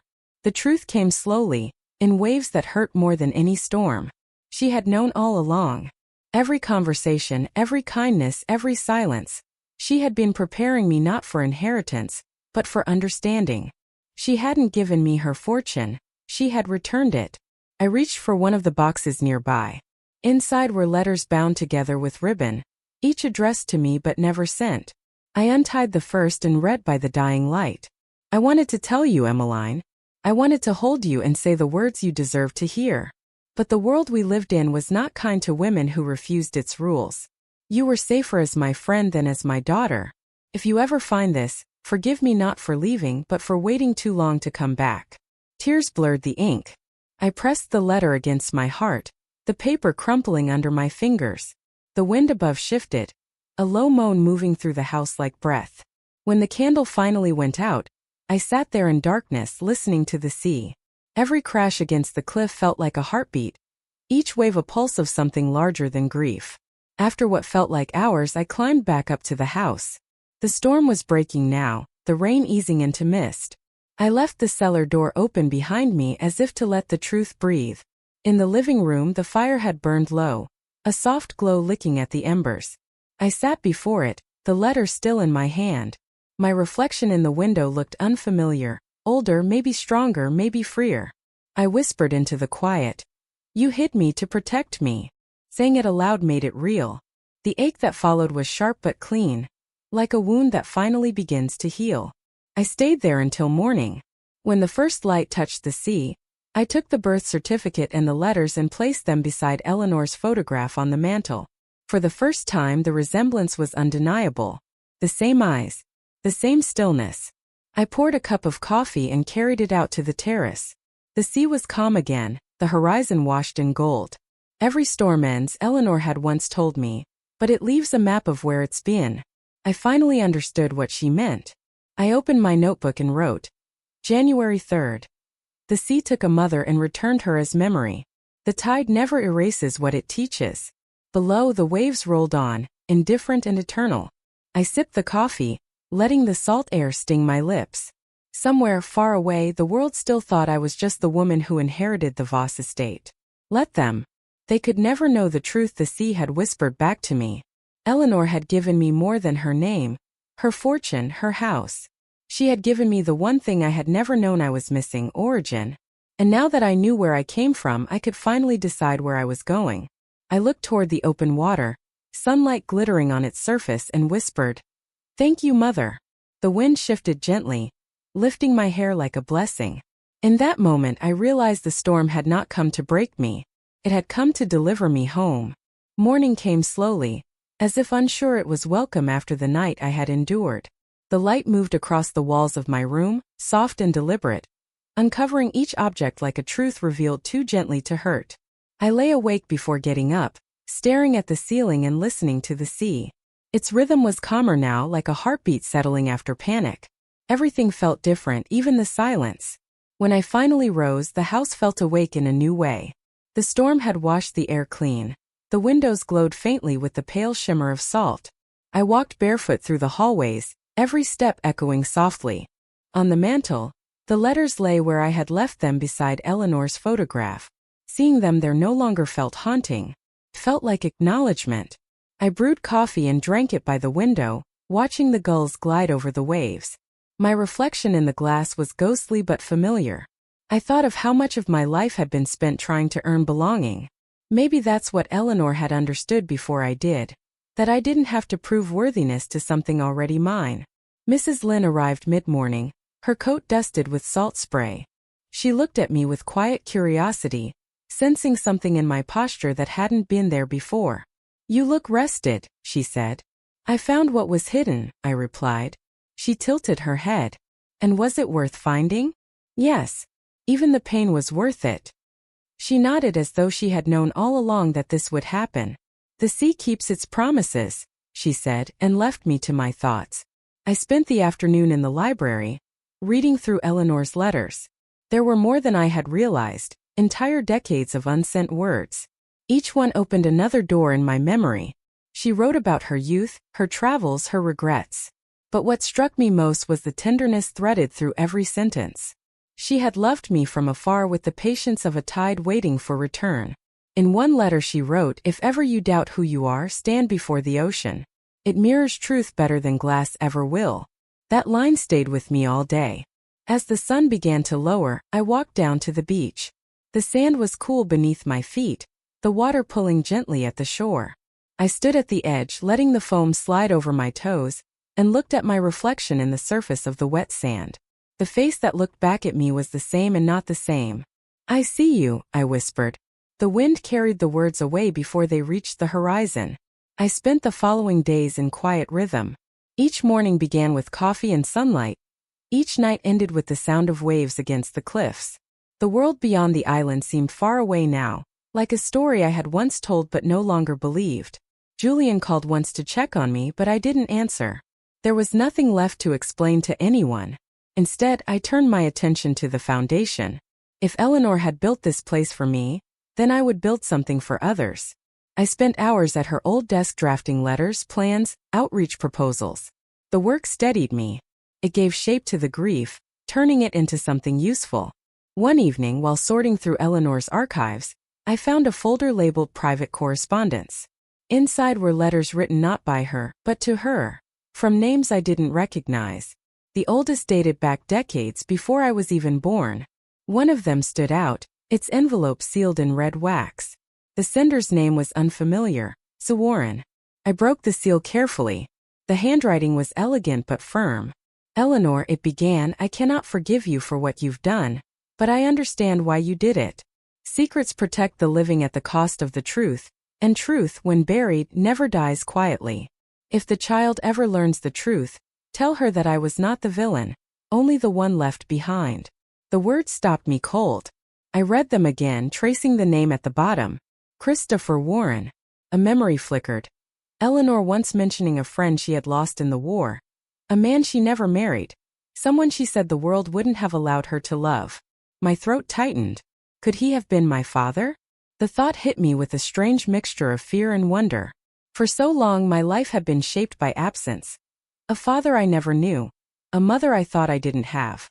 And now, piece by piece, they were stepping out of the shadows. I searched the rest of the folder hoping for more.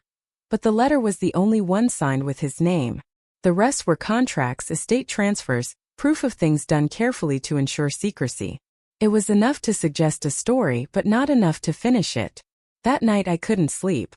The wind rattled the windows softly, as though the house itself was whispering questions. I rose and walked through the dark halls, my candle flickering against the portraits.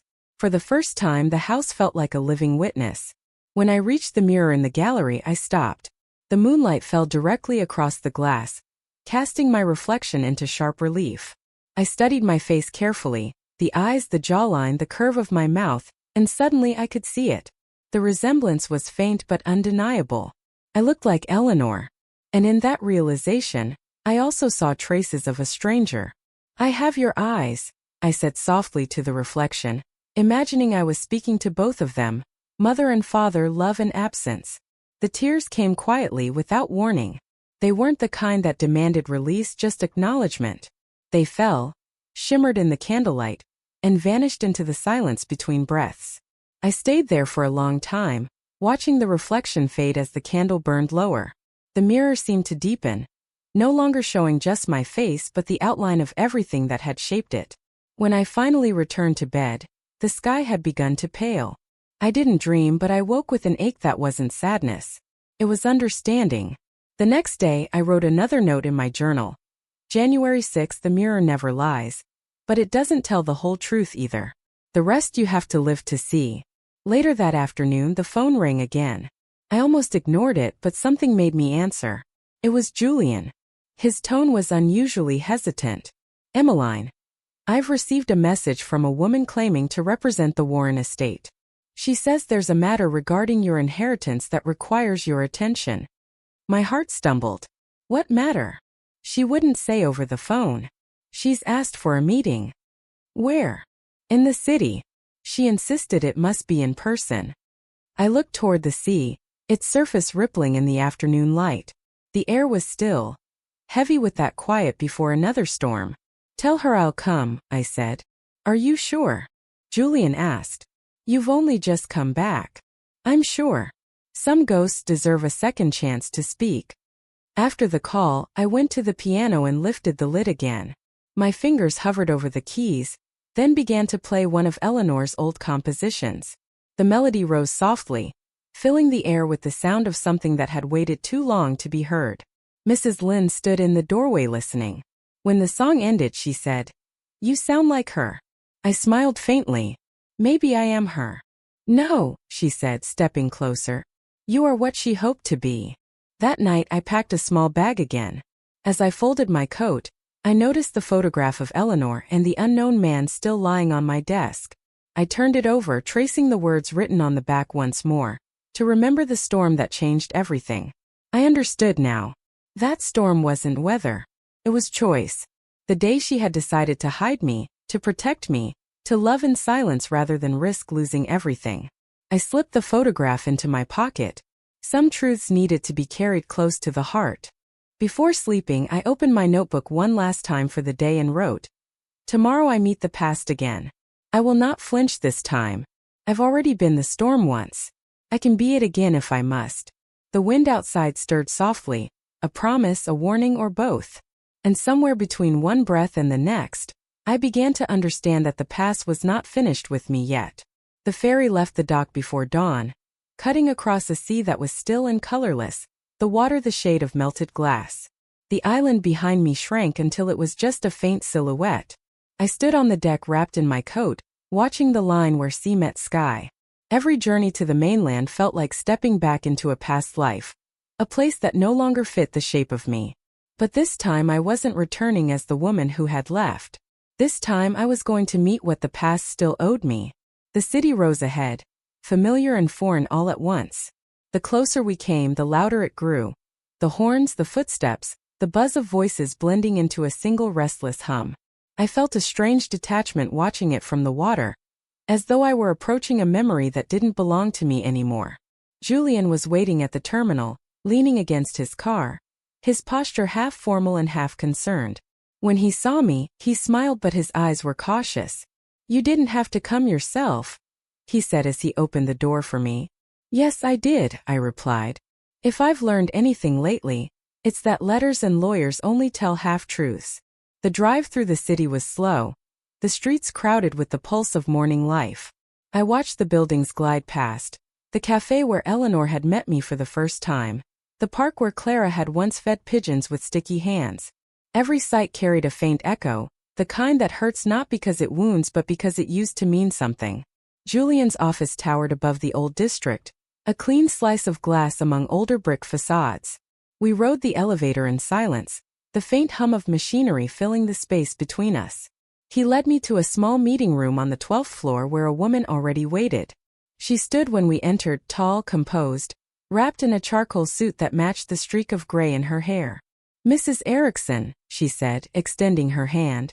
"I'm Elizabeth Warren." The name hit me like a soft blow. Warren.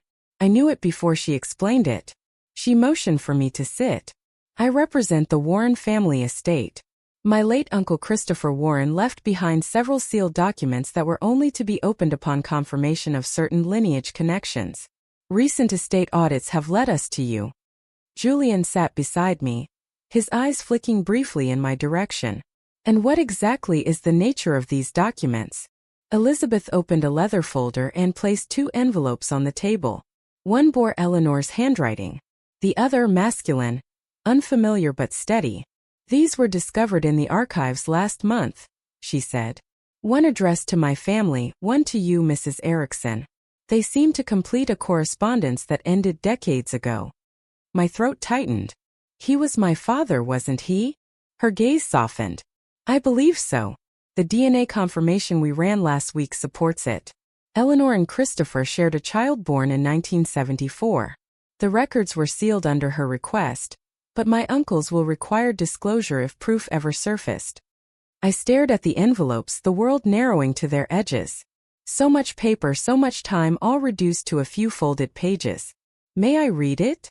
"Of course." I reached for the envelope marked with my name. The paper was aged but intact, the seal brittle under my fingers. Inside, the ink was faded but legible, written in a hand that felt both foreign and intimate. "To my daughter, should she ever find this," it began. "I do not know what you will have been told about me, only that silence has a way of rewriting truth. I never wanted to vanish from your life. The decision was not mine, but I accepted it because the world we lived in had no mercy for mistakes made by women. I loved Eleanor until my last day. I loved you before I ever met you. If you are reading this, it means time has done what I could not, it has returned you to where you belong." The letter trembled in my hands. I continued reading, my eyes blurring. "I kept one thing that was meant for you. A parcel stored with my lawyer, labeled under the name Mariner. He said it would find its way to you when the tide turned.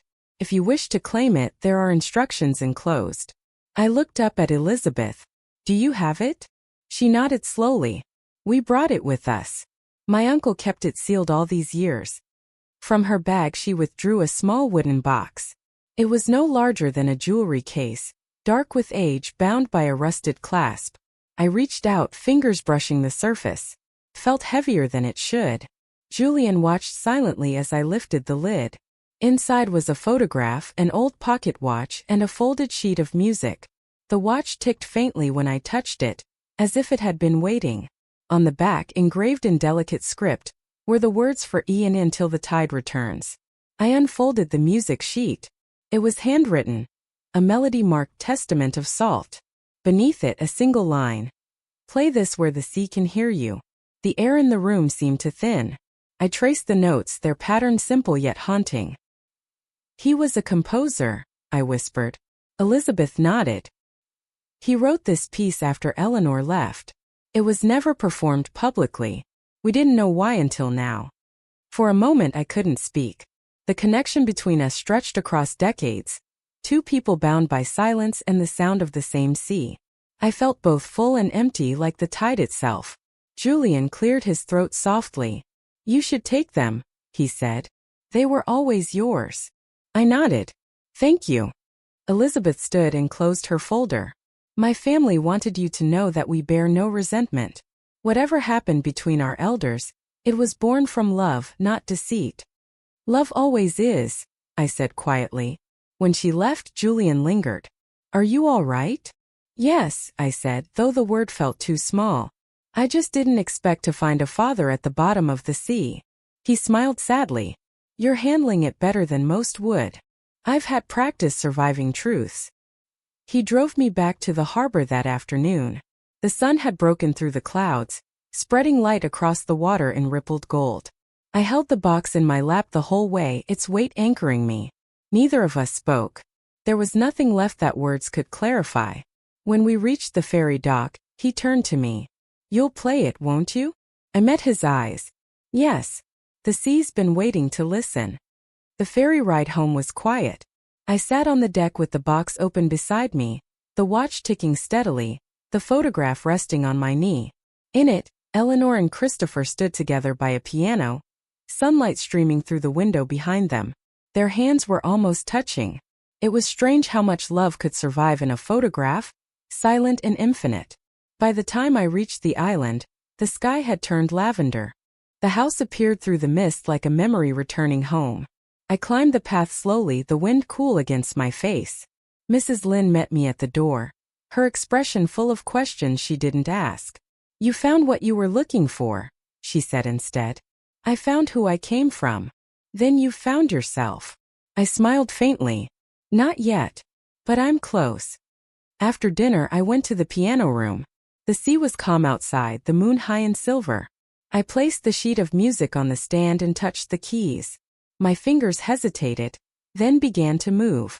The melody was simple, a progression that felt like breathing. It rose and fell like waves, slow and deliberate. The sound filled the room, soft and patient, reaching through the open windows toward the cliffs. For a moment, it felt as if someone were playing with me. I could almost hear Eleanor's voice blending with mine, feel her presence hovering behind my shoulder. When the final note faded, the silence that followed was absolute. But it wasn't empty. It was complete. I closed the lid and sat there, hands trembling slightly. The moonlight pooled across the floor like liquid glass. I could hear the watch ticking on the piano bench, keeping time as if counting the distance between past and present. I whispered, until the tide returns. Outside, a wave crashed against the rocks, perfectly timed with the last echo of the song. I took it as an answer. Later that night, I wrote in my notebook again. January 10th. I have my mother's eyes, my father's music, and my own silence. The sea knows us all by name.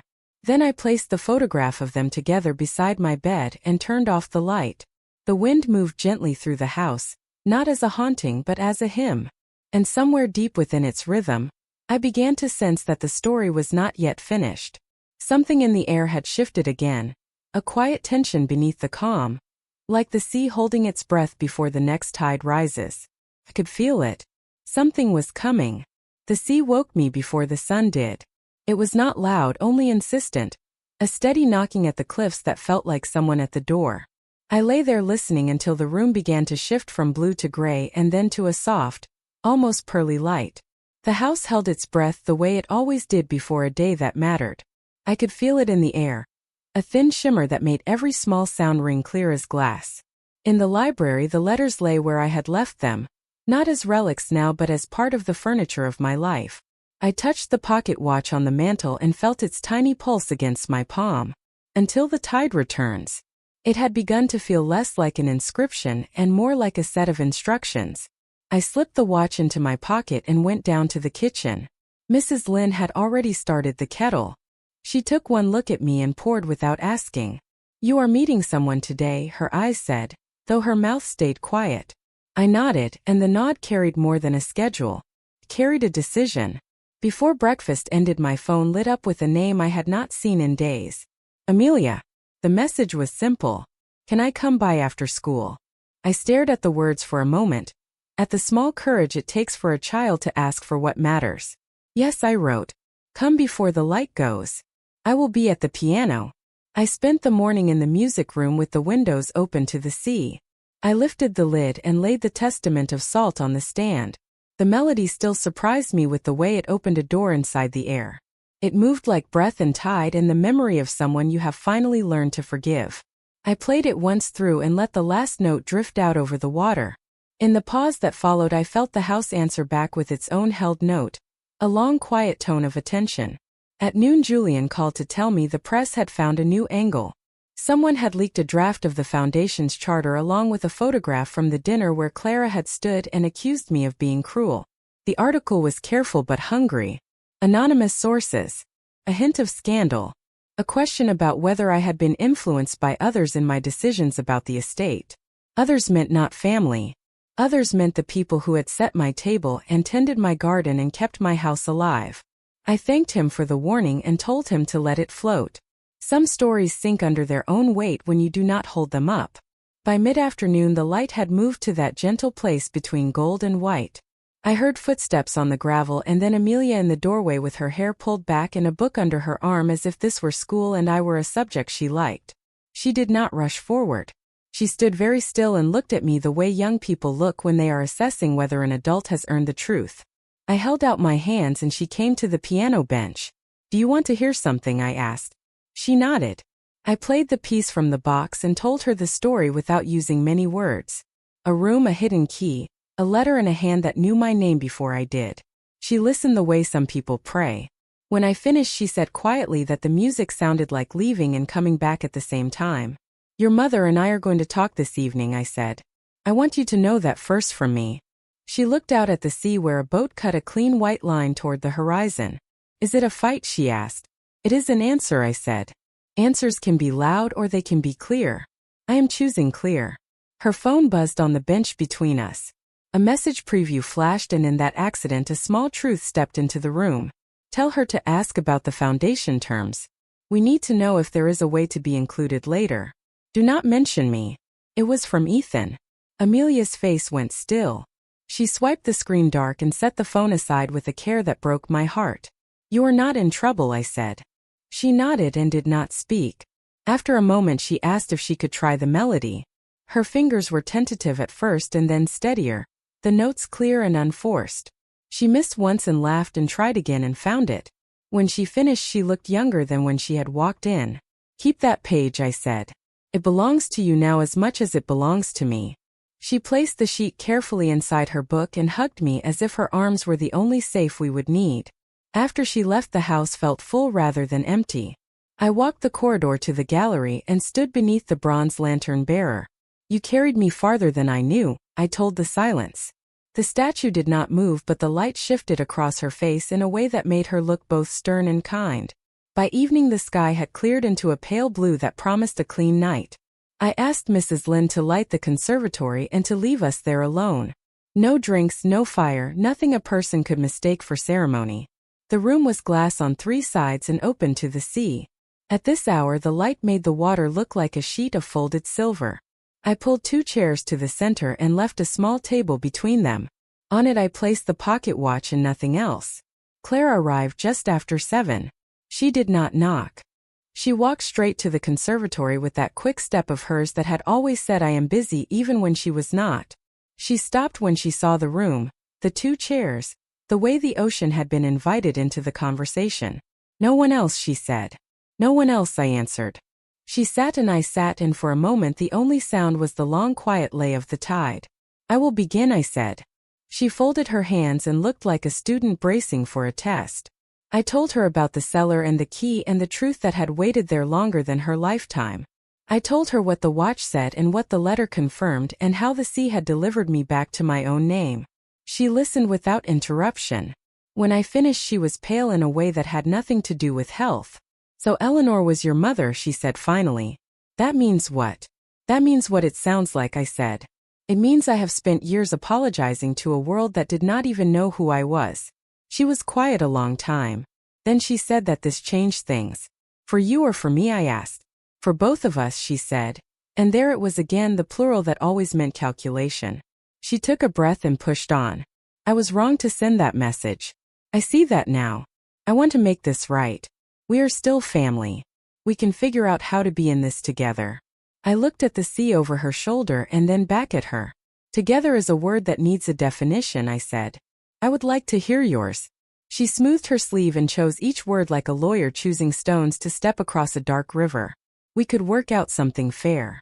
The foundation is admirable. Does not have to be everything. You could keep the house and set aside a portion for long-term support and another for family. For my children.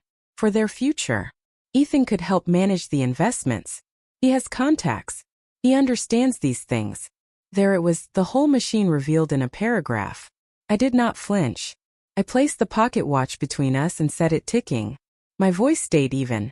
Suppose I told you there will be no portion. Suppose I told you I have already moved the estate into a structure that cannot be altered, and that I kept only a modest stipend for the rest of my life. Suppose I told you there is nothing left to fight for. Her face changed in a single breath. Not sorrow. Not relief. Not love. First calculation, then panic, then a frantic attempt to bring the performance back on script. That would be a mistake, she said. You are being impulsive.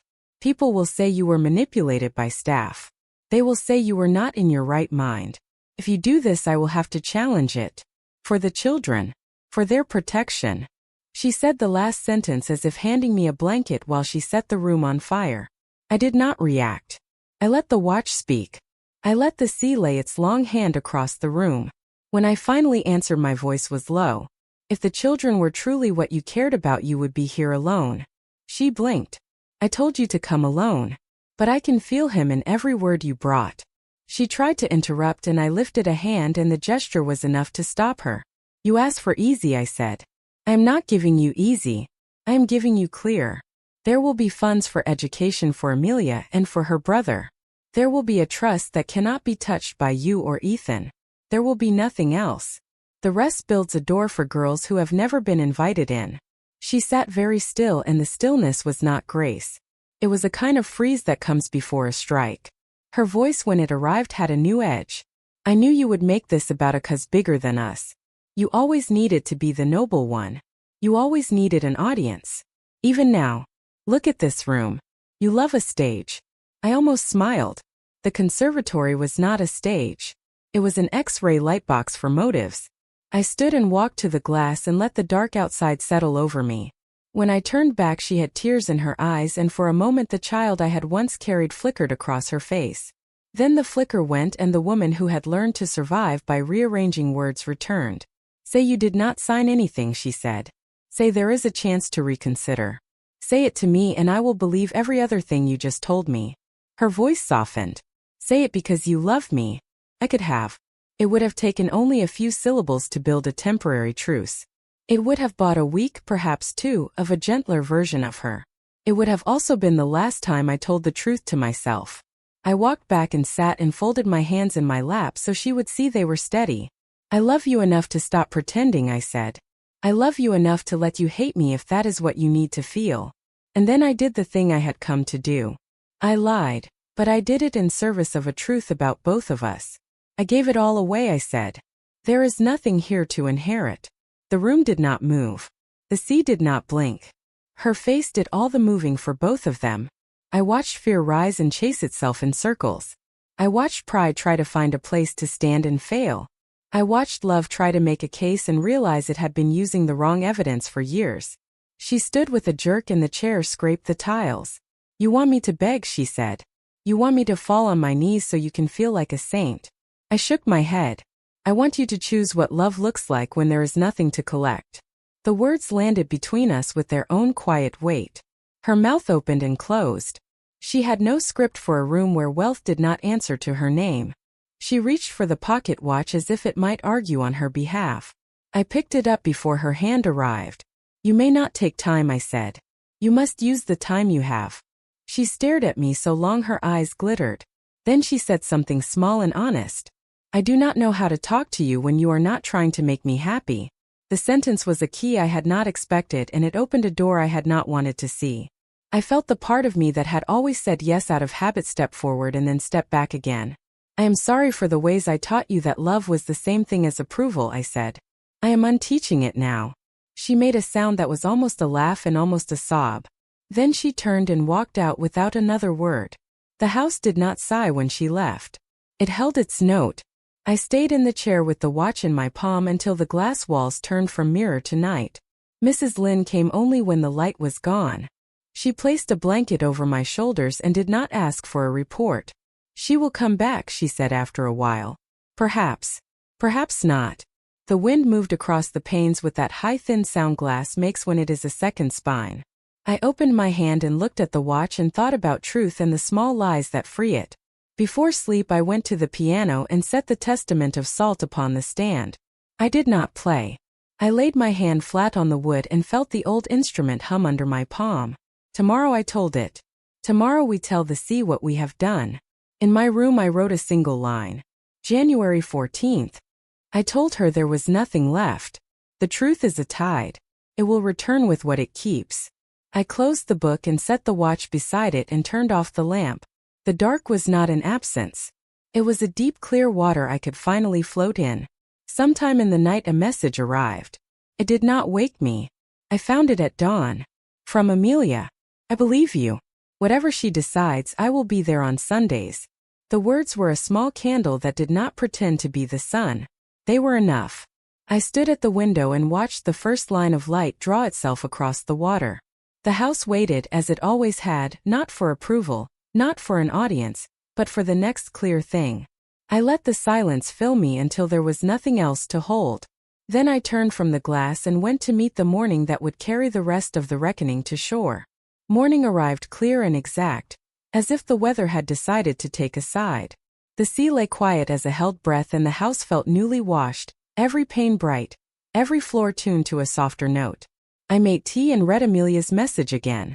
I believe you. Whatever she decides, I will be there on Sundays. The words glowed on the screen with the uncomplicated courage adults spend decades trying to remember.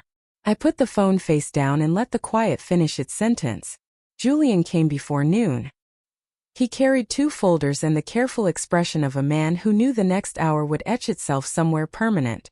We sat at the small table in the library beneath Eleanor's photograph. He opened the first folder and waited for my nod before beginning. They called last night, he said. Ethan first, then Clara. The tone was urgent and civil in the way people are when a mask has to be held by both hands. He asked if there was a path to revisiting your decisions. He said you might be under undue influence. He offered to help manage the optics. He used the word optics the way some people use apology. He paused. You know what they are afraid of? Losing a story they wrote about themselves, I said. He slid the first folder toward me. Here is your story. Sign Foundation Instruments. The Irrevocable Educational Trust for Amelia and her brother with independent oversight. The stipend for you that you refuse to enlarge. The letter of intent that is not legally binding but morally precise. The letter was written in my hand and in Eleanor's voice and in my own. It said only what could be said without cruelty and without retreat. He tapped the second folder. The other is theirs if you wish to give it. It is not required. It contains a single page with 3 sentences. I read it and felt the small clean click of something finishing what it began. Thank you, I said. Leave it with me. When he rose to go, he hesitated. You lied to her last night, he said. His tone held no judgment, only fact. I met his eyes. I told a temporary truth to test a permanent one. He inclined his head and did not disagree. I will be in town if you need me, he said. I do not, I answered, and we both understood that need was not the same as presence. After he left, I carried the second folder to the conservatory and placed it on the table beside the pocket watch. I opened the doors and let the sea come in as far as it could. Far out, a line of white broke and folded. The day had that bright, merciless clarity winter sometimes brings when all the colors are obedient, and the edges do not blur. I waited without moving until waiting became an action rather than an absence. Clara texted just after 2. I am outside. I told the gate to open and watched from the glass as she walked up the drive alone. Her pace was slower today. She had slept or she had not. Both kinds of fatigue move the body in the same way. She did not sit when she reached the room. She stood with her hands tight together as if holding a rope only she could see. I came alone, she said, as if that password might unlock something. Thank you, I said. Sit. She sat. I placed the folder between us and rested my palm on it.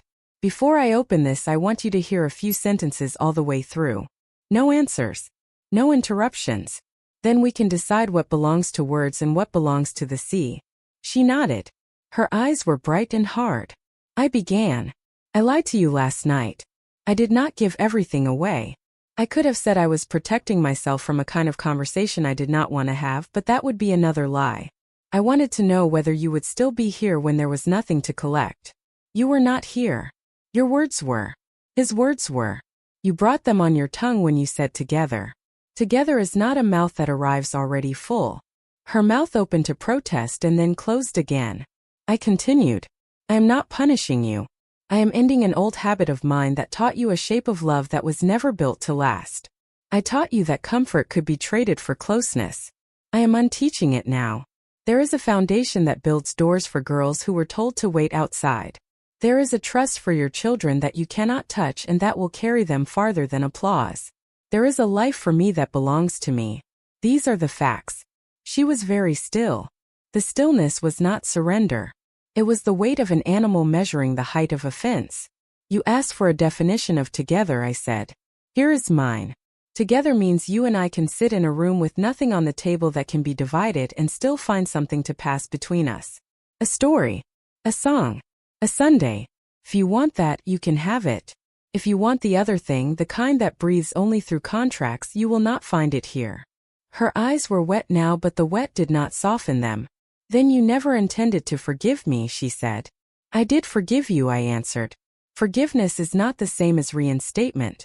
Forgiveness is a door with only one key. Reinstatement is a lease. I am out of the rental business.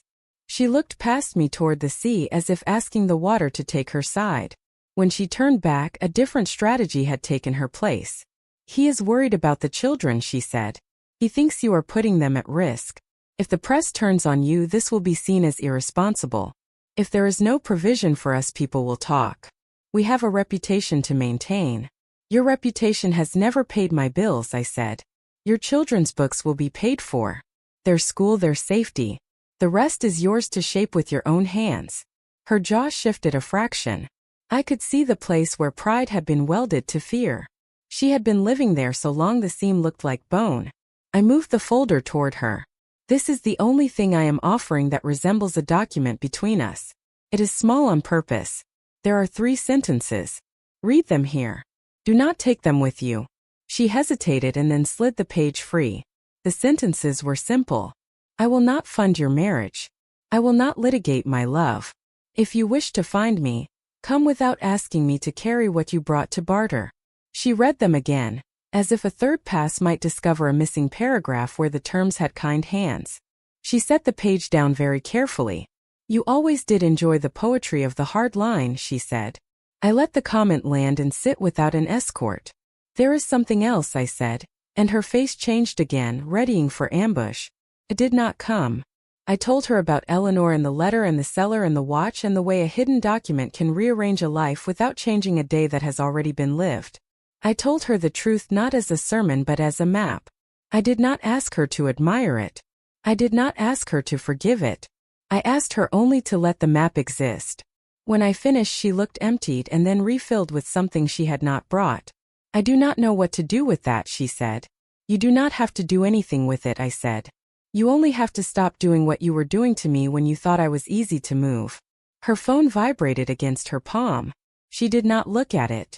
A gull cried once over the glass and the sound fell into the room and stayed there a heartbeat longer than usual. She stood. I am not ready to choose Sundays, she said. I nodded. I am not ready to choose you, I said. I am choosing me. If you decide to come back without a price, the door will not be locked. She lifted her eyes to mine and in them, For the first time in too long, I saw the woman she might still become if she let herself step down from the stage. It flickered and went. She turned and left. The house did not collapse under the weight of that departure. It stood exactly where it had been, which was the point. I remained in the chair and listened to the quiet settle into its rightful depth. Somewhere in the kitchen a pan cooled and made a tiny sound like a bell. I could smell rosemary from last night as if time had delayed its own leaving. Mrs. Lynn appeared after a while with nothing in her hands. She did not ask. She sat across from me and looked out at the water with me as if we were both in a small theater where the performance is the horizon. After a long minute she said one sentence. "The next tide will be kind." Then she rose and went back to her day. I carried the pocket watch to the piano and set it on the wood where the sound could touch it. I opened the Testament of Salt and let my hands find the first notes without forcing them. The melody lifted and turned and entered the room like breath. I played it for the house and for the sea and for Eleanor and for the man whose name had crossed an ocean of paper to arrive on my table. I played it for the child who had said Sundays and for the woman who could not yet say anything without attaching a bill. When I finished, I did not close the lid. I left the music open to the bar where the motif returns and resolves one note higher than it began. It was a small thing, a craft choice, a mark of a composer who knows how to tell the ear it has learned something. I liked the honesty of it. Near dusk Theo knocked his boots on the mat and brought me a packet of photographs he had taken after the storm. The roses had suffered and then survived. The long stone steps looked new where the rain had rinsed them clean. He pointed to a frame where the house sat under a sky so clear it almost looked artificial. "Some days everything will try to be forgiven at once," he said. "Do not believe it. Forgive at the rate the body can carry." I thanked him and put the photographs in the drawer with the letters that were finished speaking for the day. I walked to the terrace and watched the sky go to its winter colors. A fishing boat moved slowly across the far line and a single lamp burned on its bow. I wondered what it would be like to be that boat, small and purposeful, carrying light not as a boast but as a responsibility. When the phone buzzed again, I let it rest. I made soup and ate standing up and felt no loneliness in it. After, I took a blanket to the conservatory and lay on the rug and watched the glass go from mirror to black. There is a particular peace that arrives only after you have told the whole truth out loud to the person who most wanted it edited. I let that peace find a seat and stay. The message waited until I was ready. It was from a number I did not recognize at first because grief had taught me to ignore what I did not prepare. When I opened it, the voice reached straight through the speaker and sat down beside me. It was Eleanor, recorded on a tape that had been digitized and attached to the parcel I had not yet explored fully. The file was labeled "For when you are ready to hear a mother say it." I pressed play and the old warmth poured into the room. "Emmeline," she said. "I have been saying your name into rooms where no one could hear me for years. I am saying it to you now where it can be held. You owe me nothing. That is how love begins. If the world ever tries to make you trade your truth for company, promise me you will keep the truth and find your company elsewhere." The recording ended with the faint scratch of tape and the small sound of her breath. I did not cry. I let my face remain still while something beneath it rearranged itself into a shape I could carry. I whispered thank you into the dark and the word did not need to be louder. Close to midnight I went to the desk and wrote a letter that no court would file and no newspaper would print. It was for Clara. It said that I loved her, that I had lied once to learn something both of us needed to learn, that my door would be least heavy on Sundays, that there would be soup and a piece of music she could listen to without having to like it, that she could bring silence and that I would not try to fix it into conversation. I folded it and left it on the small table where the sea could see it. I slept easily. Near dawn I dreamed of a shoreline that kept moving but never left me behind. When I woke, the house had that particular hush that means snow is considering a visit. I brewed coffee and stepped onto the terrace in my slippers and let the cold declare itself. The phone buzzed in my pocket with a single message. Not a paragraph. Not a strategy. A fragment. From Clara. "I cannot promise Sundays. I can promise next Tuesday." It was not a confession or a victory. It was a door no longer locked from the inside. I looked down at the watch in my hand and wound it twice. The tick answered without complaint. "Until the tide returns," it said. And I understood that the tide had never left. It had only been teaching me how to stand still long enough to see what it brings back. I went inside and opened the piano and began again from the beginning, the melody balancing itself on the room's quiet edge, the house listening, the sea holding its enormous, merciful breath. Tuesday arrived without drama. The sea was steady, a silver sheet laid smooth by an invisible hand, and the house felt like it had been standing at attention since dawn. I set the table in the small breakfast room instead of the grand dining hall. I brewed coffee and left the pot where the light fell warm across the linen. I put no papers out and kept the piano lid closed. Nothing to negotiate. Nothing to perform. Just a room, a window, and 2 chairs that faced the water as if conversation could be learned by watching the tide. Clara came without knocking. She wore an ordinary coat and ordinary shoes and for once an ordinary expression, as if she had left every costume in the car. She stood in the doorway and looked not at me but at the view. Then she exhaled in a way that carried a weight she had finally decided to set down. I poured coffee. She took a seat. We did not speak for several minutes. The quiet was not hostile. It was new. I told her there was soup if she wanted it and that I had warmed bread. She nodded and then shook her head. A child and an adult in one gesture. She said she could stay only an hour. I told her an hour was more than enough time to tell the truth 3 ways. She smiled at that in a tired way, and I thought perhaps we had found the first sentence we could share. She asked how the foundation work was going. I answered simply. We had opened an application window. We had received letters from towns I had never visited. One was from a girl who repaired phones after school to pay for night classes she could not yet afford.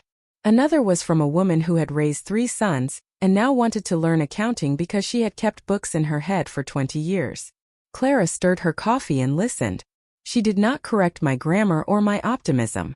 When I finished she said that sounded good. She did not ask what any of it meant for her. That was the second sentence we could share. I told her about the music from the box. She nodded and said she had heard it once from the hallway when Amelia was here on Sunday. She said it had scared her at first because it sounded like leaving. Then she said that when she stood still it began to sound like returning. She said it softly, as if the words might shatter if they touched anything too hard. That was the third sentence. The hour folded on itself and then it was done. She stood and said she would come again next week if I wanted. I told her I would be here and that there would be coffee and an unmade plan. She looked at the window once more before she left and I saw the smallest change in the way she held her shoulders. Not defeat. Not triumph. A willingness to carry only what belonged to her. The weeks learned the shape of that hour. Tuesday became a room in the house that the rest of the days did not enter. Sometimes she spoke and sometimes she did not. Sometimes the sea was wild and sometimes it was nothing more than 1,000 quiet agreements. We did not discuss money. We did not trade apologies as currency. We told small truths out loud and left the large ones in the air where they could ripen without our supervision. Amelia came on Sundays as promised. She practiced the Testament of Salt until her fingers wore the song like a second skin. She began to add her own small variations, a grace note here, a longer breath there. Music forgave her for trying things the way family rarely had. I learned when to let my hands stay folded in my lap, and when to lift them to meet hers at the keys. We ate soup at the small table and she told me about school and then told me the things beneath school. She never asked me to take sides. She asked instead for a place to set her bag that would always be waiting when she returned. I gave her the bench by the door and put a folded blanket on it that looked like the sea when the sky is almost blue. Spring found the garden where winter had left it and refused to be discouraged. Theo and I walked the beds and he spoke in the grammar of pruning and patience. He taught me to cut toward a bud and not away from it. He showed me where last year's mistake was still trying to push new growth through a crooked angle, and he grinned when the branch finally yielded to logic. Some things need the knife, he said. Not to be punished. To be shown a better direction. I wrote letters in the mornings and cooked in the afternoons and learned the names of wind I had not known before. I learned when fog meant rain and when it only meant fog. I learned the exact weight of the piano lid, and the exact weight of a silence that was no longer defensive. At night I placed the watch on the mantel where it could keep its precise stubborn time, and sometimes I did not wind it just to remember that all things asked to be chosen, even the ones that seemed to move by themselves. By summer the foundation had named its first fellows. We announced them at a small gathering in the gallery. There were no photographers. There were no speeches except the kind that do not pretend to be remarkable. The women stood in a semicircle under the skylight and read out loud the first sentences of the business plans they had written in kitchens and laundromats and bus stop notebooks. One brought her daughter who fell asleep against her shoulder halfway through her mother's paragraph. People think ambition sounds like a trumpet, Eleanor had once told me. Sometimes it sounds like a lullaby that keeps a child asleep long enough for a woman to finish her form. Clara came that day and stood in the back beside Mrs. Lynn. She did not introduce herself as my daughter. She did not leverage proximity. She clapped for each woman with her hands held high as if noise could build a bridge. When it was over, she helped stack chairs without being asked. We ate cold grapes in the kitchen and said nothing that needed polishing. Before she left, she asked if she could bring an old photograph next week. One from a summer when the three of us had gone to the public pool, and I had worn a hat too large for my head. I said yes. When she arrived with it, her laugh was unguarded and a little astonished. She said she had never noticed before how my mouth bent like hers when I was trying not to smile. Autumn laid its gold along the cliffs and the house took on a different kind of quiet, the kind that comes when you know what rooms are occupied and which are not. I began to play in the evenings again.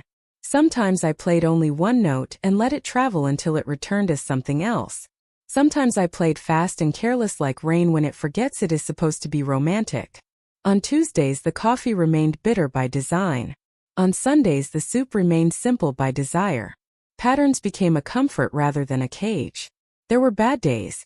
They arrived without invitation and left only when they had proved a point I did not agree to.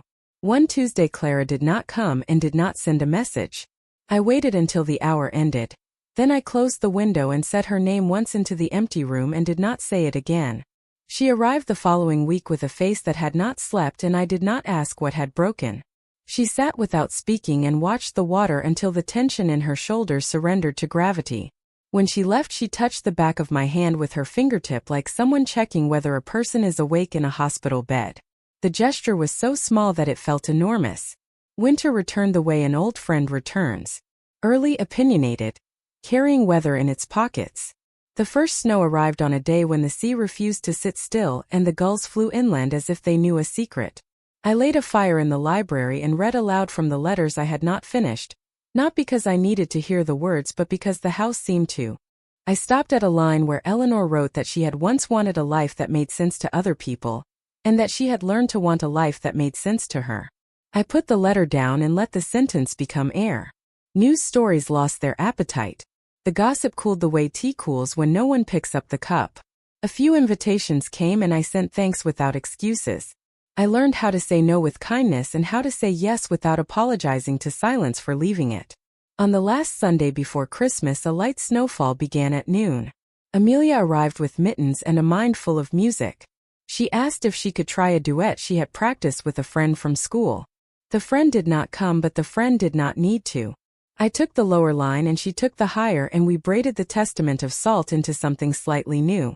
Mrs. Lynn stood in the doorway and let the tray tilt a little to listen. When the final note hung and ended, Amelia smiled in a way that belonged to her alone. She said she had brought something, and from her bag she pulled a small square package wrapped in blue paper. "For when the power goes out," she said. I opened it and found a small lantern, brass and simple, its glass clean and ready. She had tied on a tag that read, "Carry your own light." I did not cry. I lit the lantern and placed it under the bronze statue in the gallery, and for a moment the figure looked alive. 2 days later another message from Clara arrived. No paragraphs. No explanations.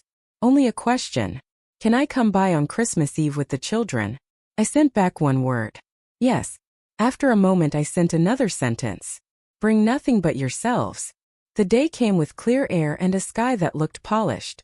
I laid a table in the music room because that was the only room that could translate both silence and song. I made soup and bread and a tart with pears that smelled like a good childhood afternoon. I placed the pocket watch in the center beside the lantern and set 4 bowls without fuss. When the bell sounded, I felt my hands steady of their own accord. They came with pink faces and soft laughter. Amelia carried her book of music and her brother carried a curiosity that touched everything without asking permission. Clara stood just inside the door and looked around the room, at the piano and the lantern and the watch, and the way the winter light turned the floor into a lake. She said hello in a voice that did not pretend to be anything other than what it was. We ate with the small talk that families use when they are learning a new language together. The bread disappeared in the honest way good bread does. The soup cooled and was warmed again. The boy asked if the sea ever slept. I said it did not. He nodded as if he had expected that answer and turned his attention to the tart. After we cleared the bowls, I asked Amelia if she would play. She nodded and looked at her mother. Clara nodded back. The duet began. I took the lower line again and she took the higher, and together we built a bridge that did not require anyone to promise what they could not yet give. Halfway through the piece I looked up and saw Clara standing in the doorway with her hand on the frame as if she were steadying the house rather than herself. There was water in her eyes, but it was not a storm. It was a tide coming in exactly as far as it could without drowning anything. We ended without flourish. The room held the echo and then released it. The boy clapped with both hands. Mrs. Lynn appeared as if conjured and set down cups of tea that smelled like winter, wondering how to be kind. We did not talk about next year. We did not talk about old years. We sat with this one until it felt real. When they left, the cold came in with them and then left with them, the way cold does when it is more guest than enemy. At the threshold Clara turned back and looked as if she had lost a word she meant to say. She found a different one. Thank you. No titles. No conditions. I said you are welcome and meant it.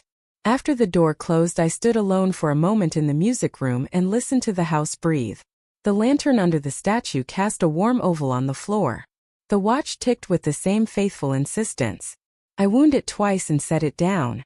I opened my notebook and wrote a single line. Tonight the ocean did not need to teach us anything.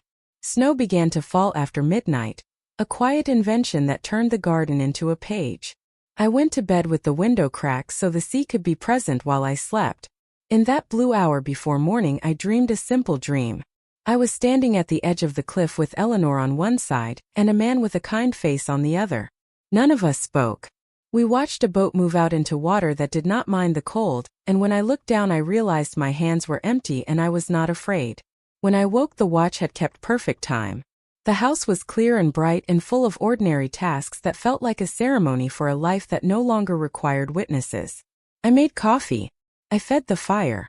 I moved the chairs in the conservatory a fraction of an inch closer together because there would be more Tuesdays and they should be ready.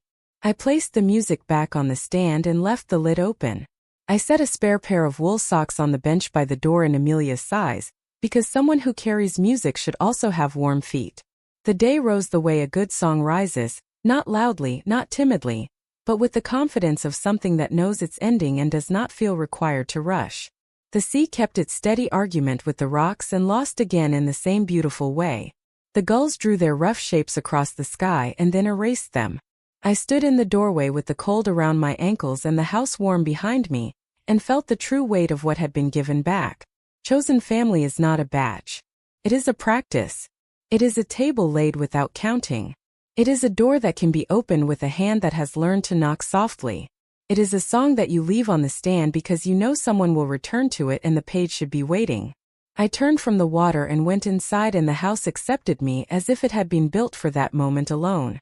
Snow held the morning in its careful hands and the house answered with the soft sounds of heat moving through old bones. I wrote letters by the window while the sea practiced its patient grammar against the cliffs. The first was to the foundation board confirming the next cohort, and the second was to myself, a page with 3 sentences about what to remember when weather tries to arrange your heart. Later I placed the pocket watch in my coat and walked the garden with Theo. He pointed out where spring had already signed its name under the snow. Life rehearses before the audience arrives, he said. And I laughed because it explained more than botany. Tuesday returned as promised. Clara came in a wool hat that did not try to prove anything. We drank coffee and told the kind of stories that require no cleverness, the kind you can only tell when no one is auditioning for forgiveness. She stayed past the hour without noticing. When she stood to leave, she stopped by the piano and touched the closed lid with her palm like a person touching a forehead to a doorframe in a quiet temple. She said she wanted to try one note next time. Just one. To see if it could belong to her without asking permission.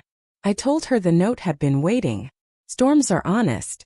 The one that arrived a week later announced itself far out to sea and then kept its appointment. The wind came first, shouldering the glass, then the rain with its steady insistence. The lights flickered and then went dark. Mrs. Lin lit candles in a practice sequence and I took the brass lantern from under the statue and set it on the piano where its circle of light could hold both keys and faces. The house felt smaller and warmer, like someone had cupped their hands around it and whispered a blessing. Near dusk the bell rang. A sound so human in bad weather that it always feels like a heartbeat. Clara stood at the door wet and bareheaded, her hair blown wild, her breath a white ribbon. She did not explain. She stepped inside and held my eyes for a long moment as if standing on a threshold between 2 years. Then she said 2 words. I left. She did not add the word him and she did not have to. I took her coat and she took the lantern's warmth in her hands, and everything that needed to be understood moved quietly into position without making a speech. We ate soup by candlelight and did not fill the dark with strategies. She said the children were with a friend and that she had promised to come back before morning. I told her the guest room was made if she needed it, and that the house had seen worse weather than this. She laughed, a sound with edges, and then the edges softened. When the wind loosened around midnight, we stood at the conservatory glass and watched the black water write itself into new shapes. She said she could hear the piece even with the lid closed. It was not playing, but it was present. Some music behaves like family, I said. Keeps showing up even when no one asked it to. Morning returned the power with the unceremonious shrug power always gives when it decides to come back. We made coffee and she found the one note she had promised to find. It was a C, clear and small and steady. She pressed it once and then again and then let it ring without pressing a third time, as if trusting the air to carry what she had already said. I did not praise her and I did not rescue her from the silence that followed. I let the note end and be heard all the way to its simple finish. In the days that followed, she did the practical work that women do when the world insists on being inconvenient. Papers. Boxes. Explanations that were not confessions delivered to people who did not deserve more than the polite truth. She did not ask for money. I did not offer anything that required her to become an applicant. On Tuesday she came with a small bag and left it on the bench by the door. It had a sweater, a book, a toothbrush. She said it helped to know there was a place where her life did not have to collapse into performance in order to be accepted. She called it her kit for breathing. I left it there and dusted around it as if it lived here as surely as the lantern and the watch. Spring arrived with its amateur optimism, and then committed to the part. The foundation's second cycle began and I watched 2 women who had never met reach across a spreadsheet and build a plan that made both of them taller. We set up a small office in the library alcove where sunlight knew how to behave. On Fridays I walked the beach and collected the small broken shells that looked like commas, reminders that nothing important ends cleanly. I kept them in a bowl on the piano, tiny punctuation for a life that had decided to write itself with longer sentences. Amelia learned to cook a dish she called ocean potatoes, which were just potatoes with salt and rosemary and a superstition. She said you had to listen to the sea while you sliced or they would not brown correctly. I listened each time and they browned. On Sundays she played not only the Testament of Salt but small pieces she found online and music from people whose names we could not pronounce. She tried a jazz progression one afternoon that made Mrs. Lin set down the tray and say yes in a way I had never heard from her. We all laughed at the permission hidden in that word. One evening as the light went copper we stood 3 across at the terrace rail, Clara on my left and Amelia on my right, and watched a line of dolphins move like a thought along the surface. The world presented itself not as a lesson but as a gift you could accept without proving you deserved it. Clara touched my sleeve with 2 fingers. She said she had spoken to a lawyer, her own this time, and that the paperwork was messy in the way a life is messy when it tries to be perfect in public. She said she was tired and that the tired felt clean rather than helpless. I told her clean tired is a good place to start from. She nodded and leaned her shoulder against mine and we stayed that way long enough for the copper to fade to blue. News reached us now and then like mail misdelivered to a house that is hard to find. A short piece noting the foundation's first measurable results. A thank you from a school library that had finally replaced books older than its students. A rumor that Ethan was surprised by how quiet the house sounded. I did not collect these things. I let them arrive and go the way tides do, all pull and release. On a warm afternoon in June I opened Eleanor's chest again, and took out the last letter I had saved for when the weather was kind. In it she wrote not about secrets or apologies but about the ordinary acts that keep a person from dissolving. Folding laundry, repairing a hinge, reading the same paragraph twice because it changes after you have lived another day. She wrote that she had once believed legacy meant architecture, and that she had learned later it meant arrangements of chairs that allow conversation to become honest. I left the letter on the piano for a week so the air could keep it company. Summer lowered itself across the island like a soft roof. People came and went, none famous to anyone but themselves. We hosted a small evening for the fellows on the longest day of the year. Theo strung lights in the garden and the wind behaved. The women told progress stories that were not speeches but reports from the front of their own courage. One of them brought her mother, and her mother stood in the corner with a paper cup and said that the only thing she had ever wanted was to see her daughter stand in a room and speak without shrinking. She did not cry when she said it because some victories do not spend themselves on tears. They elect to pay in posture. When night fell completely, I carried the lantern to the gallery and placed it beneath the bronze figure again. Clara stood with me a moment and asked when I would change the inscription on the base to include my name. I said it did not need my name. She said names help future strangers tell the story correctly. We agreed to leave it alone for one more season and see if the statue asked for anything. In late August the power went out again. Not from weather but because the grid needed an hour to remember what it was doing. We lit candles and ate on the floor, and Amelia played a sequence of major chords that sounded like someone laying out clean sheets. When the lights returned they were too bright and we laughed at the way abundance always overdoes its entrance. Clara turned them down and the room found itself again. Autumn returned carrying its straightforward beauty. The garden released, the sky seemed taller, and the sea found its gray coat and wore it with ease. On a Tuesday after the hour had ended, Clara stayed. She sat on the piano bench and pressed the C once and then found an E and then an A and then tried to braid them into something that could be a beginning. Her face was serious in the way a child's face is serious when they learn to tie their shoes. She failed and laughed and failed again and did not apologize for trying. I placed my hand over hers and showed her a simple pattern and felt a kind of gratitude that did not require any object. One night I woke to rain with no thunder, a polite rain that simply wanted to be present. I went to the conservatory and found the outline of the sea waiting in the dark. I thought about the first dinner and the watch on the table, and the way I had decided to lie on purpose to find out whether love could breathe on its own. I thought about how close I had come to using generosity as a leash. I thought about the door we had opened instead, the one that asked for smaller steps and better shoes. I wrote my final letter to the future on a morning that understood the assignment. Clear sky. An intelligent breeze. Coffee that tasted like someone had just agreed to something brave. The letter was not to a person. It was to the house. I thanked it for being a patient instrument, and for letting me learn how to play it without performing. I told it that after I was gone the piano should stay where it was, and that the lantern should remain under the statue, and that the watch should be given to Amelia on a day when the ocean looked ordinary. I sealed the letter and placed it in the chest with the others and felt no sadness. Arrangements are not grief. They are a kind of choreography the living offer to time. On the first snow of the new winter Clara arrived early without warning. She set her bag on the bench and took off her hat and shook out her hair and laughed at the mess of it. She kissed my cheek and moved to the window and watched the sea erase its footprints in white. She asked if there was coffee. I said yes. She asked if she could try the opening of the Testament. I said yes. She pressed the first bar slowly and then again less slowly, and when she missed she said the word again in a way that sounded like kindness. We played it together once, quiet and sure. The watch kept its gentle count.